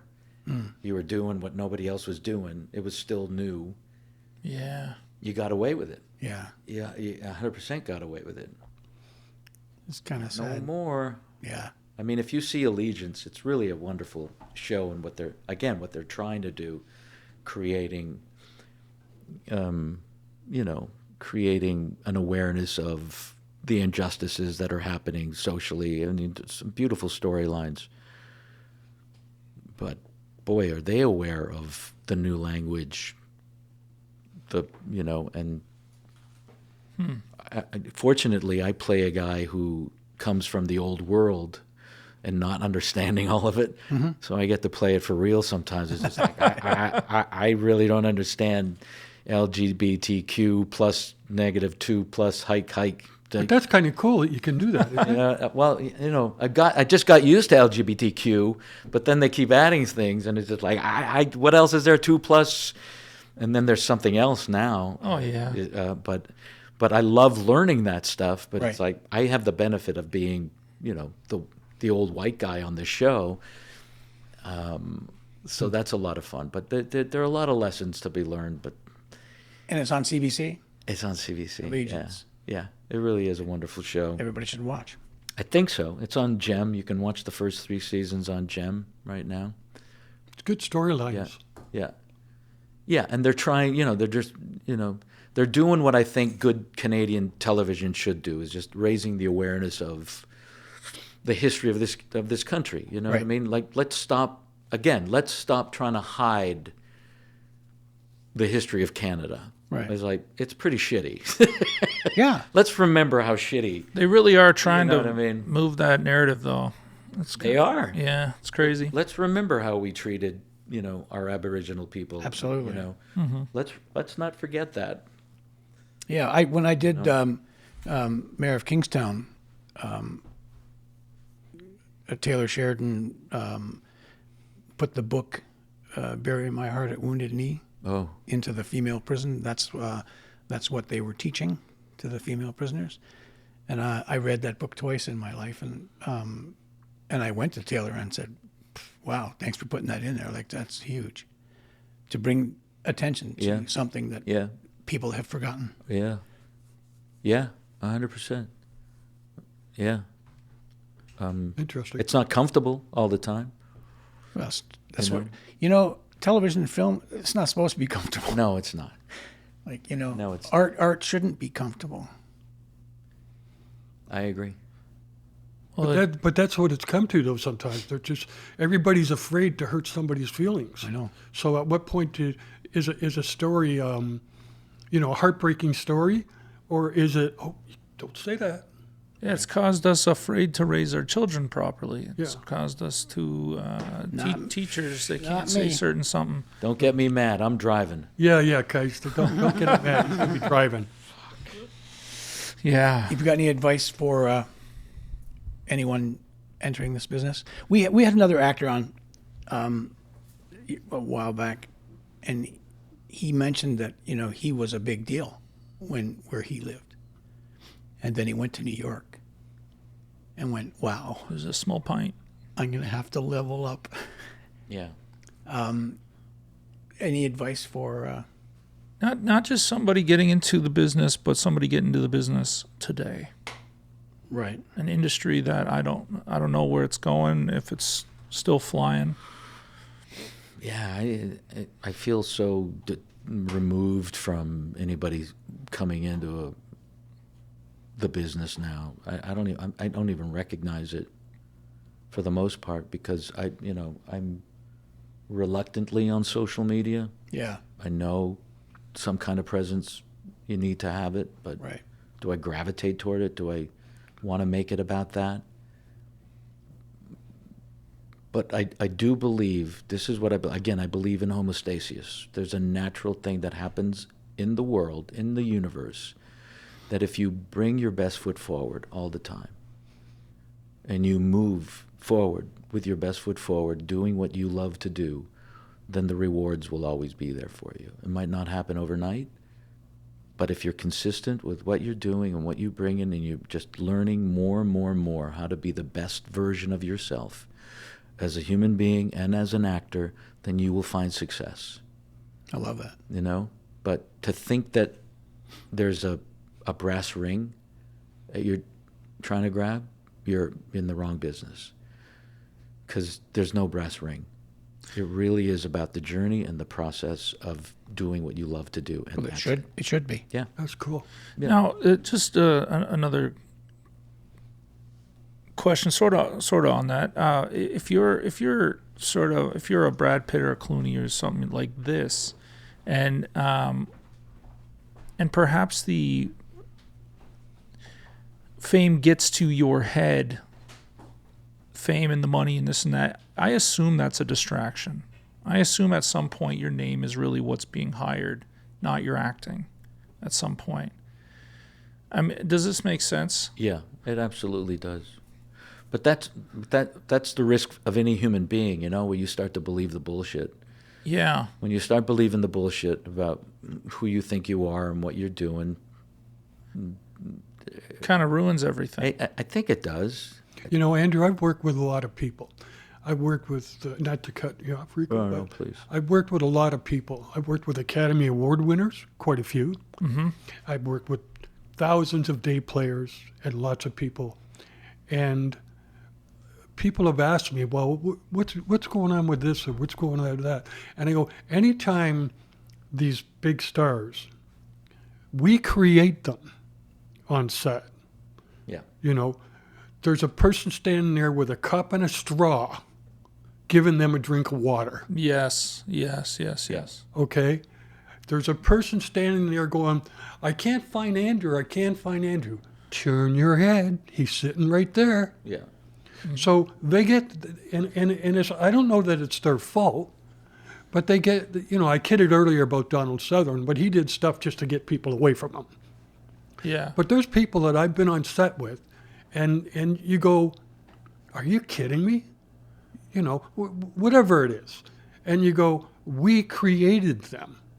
So are they good actors? Well, the box office says it cost $100 million to make the movie, and they put $300 million in the bank. Guess what? They're getting hired again. I mean, I will admit that even in my position as a stunt performer, a stunt coordinator, like, it changes very quickly depending on those two roles, and you get used to certain things. Yeah. I don't know how many people complain about not having a chair just because it says it in the contract. Yeah. And you're like, yeah, but I get it. Okay, maybe you should have a chair, Yeah. but right now, do you have to Yeah. sit down, or are you just complaining? Yeah. These kinds of things. Some people don't just go to work for the reality of the fact that you're paying a bill, or it's. I'm going to mention one actor's name because it's not derogatory. I've worked for Dylan McDermott a few times. Oh yeah. And he comes to Toronto 3 times. And I got called after I worked with him the first time. And they said, Mr. McDermott's coming into town. Are you available? Because he says you know what the deal is. And I said, yes. True story. Wow. So I get a phone call, and they say, okay, this is when we're going to shoot. So we're shooting a movie, and it was one of those situations where I've said to you, the actor won't do that. And the first AD and the DP said, you can leave set now. And I said, no, I can't. I can't leave set until Dylan sees me on camera, because I was actually a good match for him. So he wanted to go look at the monitor and go, yeah, okay, that works. And then they kicked me off set. He walks up, he says, what are you doing? You forget? I said, I didn't forget. I got to work in this city.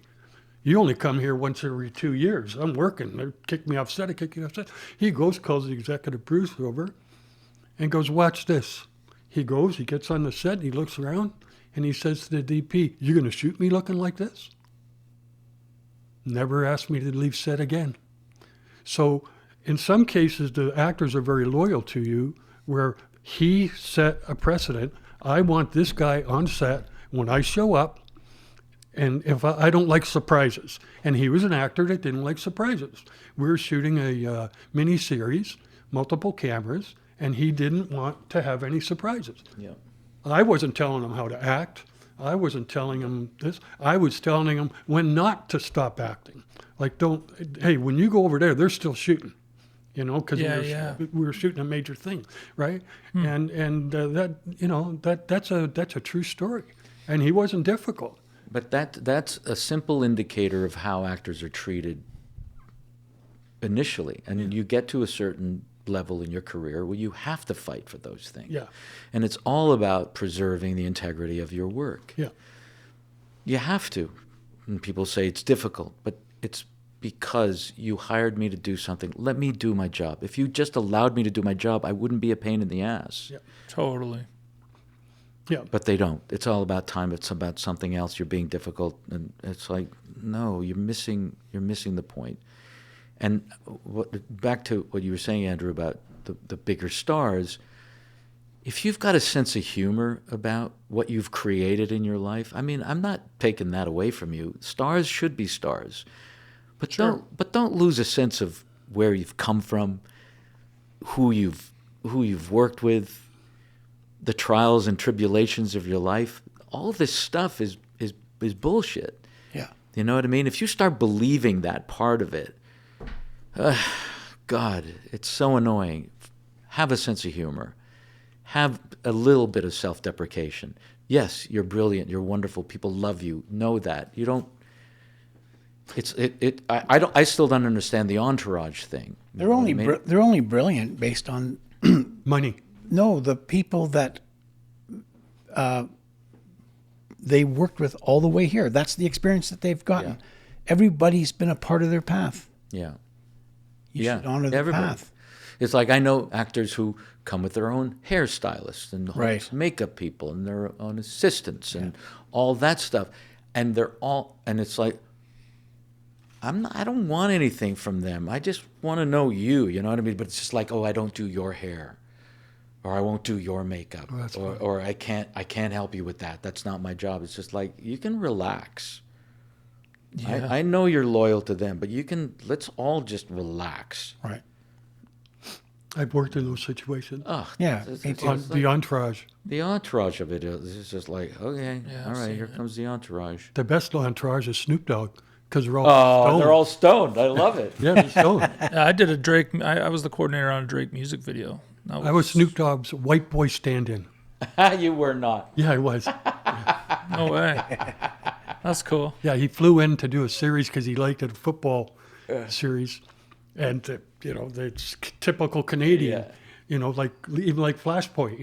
You've got like 10 people in every scene, and MJ's calling second team rehearsal, and I'd go, Mike, there's 2 of us. Okay, so I don't know what the second team rehearsal, but Snoop Dogg was coming in to do just this one That's episode, fantastic. and me and Cecil. You ever meet Yeah, Cecil I know. Phillips? Yeah.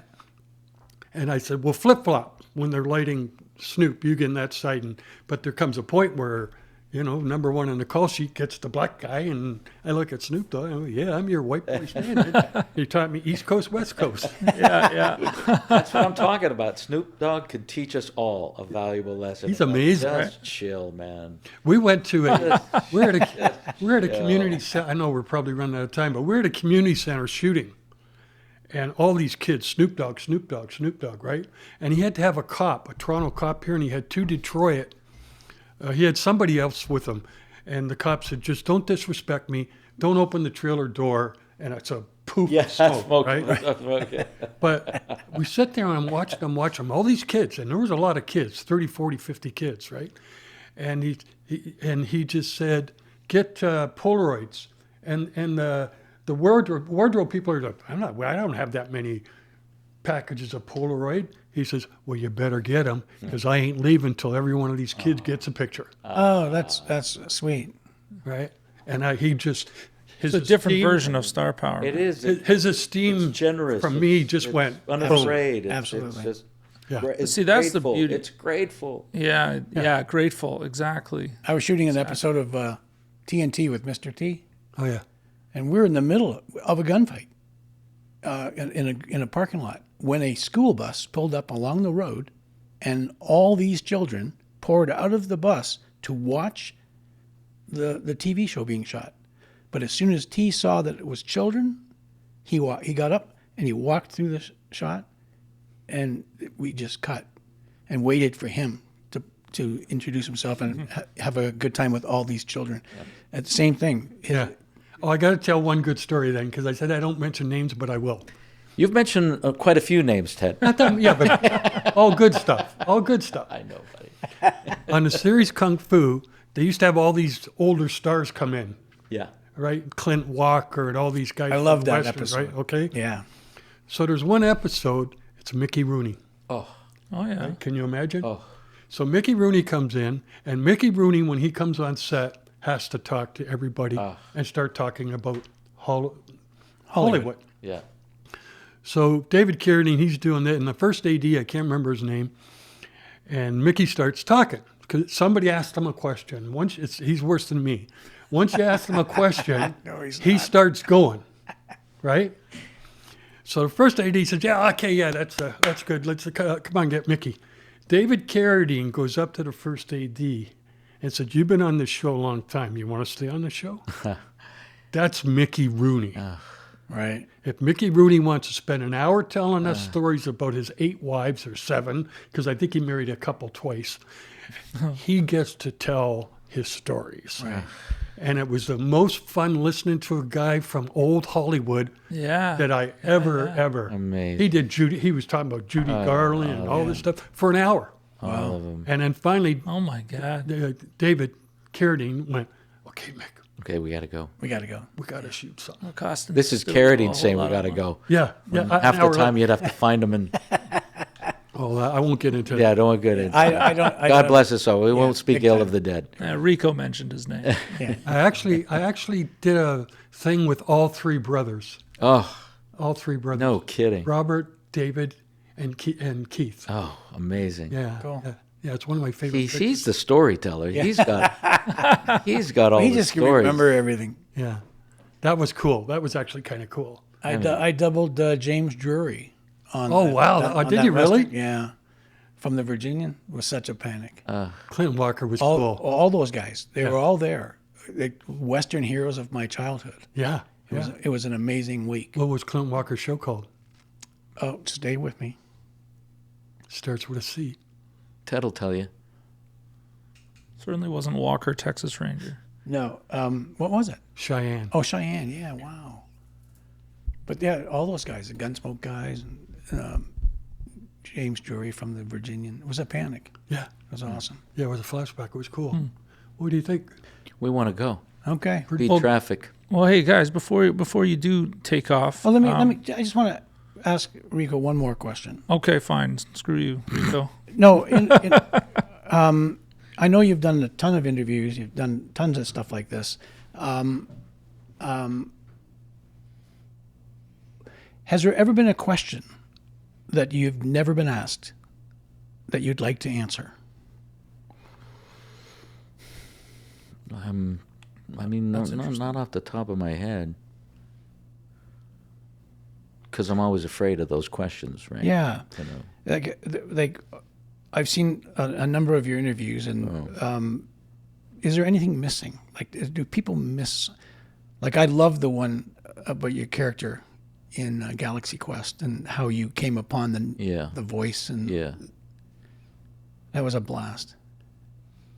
I think what I want to say more than anything is we all think we're doing it, you know what I mean? But to be in this business, and this goes back to answering that original question, is that you have to have a belief or a faith in something that has your back. You can't be in this industry and think that you're doing it all on your own. And that comes in the guise of other people, comes in the guise of just, doors opening, but it really comes from an alignment of, and being aligned with the natural order of things. And if you're too busy hurting yourself, destructive, you're misaligned. You're not going to get the things you want. It's like my favorite people in the world are recovering addicts, because they've come from a dark place, and they're aligned with something that's positive, and they're accountable, and you can talk to them honestly, and they're not afraid to talk about their past, and they're not afraid to share, what got them there. We forget, and especially with young actors, they think it's them doing it, but it's really about being aligned with a universal energy, a universal awareness of, I'm not doing it alone. I'm not doing it alone. And it appears in different ways. It appears in opportunities, doors opening, people helping you, but it really comes from, are you aligned with the goodness in your heart? And if you're not, then you're bringing destruction to the world and not creativity. It's one thing I don't have an understanding of award shows, because it's about competition. It's like why are we competing? You have brilliant performances, beautiful movies. How is one better than the other? Yes. How is that possible? Totally. How is that performance better, warrants an award, and this other one just warrants a mention? It just doesn't make sense to me, because it's about creativity and not competition. And we're spending too much time in the competitiveness of it. It's like, how many actors are going, well, I got to compete with that other guy. He goes, no, you don't. You are you. Bring your best foot forward. Always. You can't compare yourself to everybody else who looks like you, who sounds like you. You just have to put your best foot forward. And that's being in alignment with the sun that has been burning bright for 15 billion years, and an earth that has been spinning for 15 billion years. It's like, we're not doing that. We're not doing that. So you have to bring an awareness of like, oh, wow, there's something bigger going on, and it's not just me and my face. And to bring that to the workplace and to bring that to your work is what I've always wanted to talk about, and what young artists take too much credit for what they do. I did that. That was me. It's just like, David Letterman has often said, this is good, by the way. David Letterman often said that he feels lucky. Do you feel lucky? I feel blessed, I mean, what's the old adage? Luck is preparation versus opportunity. You know what I mean? If you're not prepared. And by preparation, I mean, you've got to know what you want. You've got to know where you're headed. If you want to be an actor, learn how to be an actor. Don't just sit there waiting for your agent to call. Right. There's like, what are the Shit steps to do. you take? Yeah, There are yeah. steps. There are steps. But you move forward with the attitude of like, I can do this. I'm worthy of this. This is worthy of my life. This is worthy of my time, because the benefits will benefit other people. We will bring light to the world. There's value in what we're doing, not just about, how much money can I make? Stop it. Stop right there. You don't want to be an actor. You don't want to be an actor. You don't want to be a director. If it's about the paycheck, then do something else. Big time, man. So I don't get to talk about that much. It's usually just fluffy. So thanks, Randy. Thanks for asking that. Yeah. No, it's important. Well, fellas, on that note, I would like to ask if you guys would be willing to sign our table. Love to. Yeah, it'd be a privilege. Look at All right. Please and thank you guys. Anywhere you want. And if you feel so inclined, you can exercise some creativity, Rico, and draw a picture. I can draw a picture. Well, then don't. Draw a picture. Smiley face. That's as good as I get here. Ted, you go first. No, you go. Give her hell. We got everything from faces, superheroes, and to dicks and Wait. tornadoes. I noticed that. Yeah, we got some That was actually interesting folks. I was trying to. I didn't put my glasses on to see. Okay, who drew the dick? That was Georgia McNabb. Oh, was it? Yes, a lovely girl. Mad Hatter here in town. She makes incredible hats.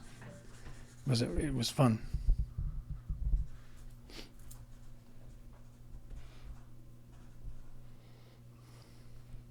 What do we got there? I said, finally, a conversation with some real knuckleheads. Oh, I love Sweet. that. I love it. I was going to say. Finally. I was going to say that. I gotta pee. That was great. No, Yeah. yeah, we're still going. We're still going to come back and say But- goodnight. You go pee. Randy, are you gonna?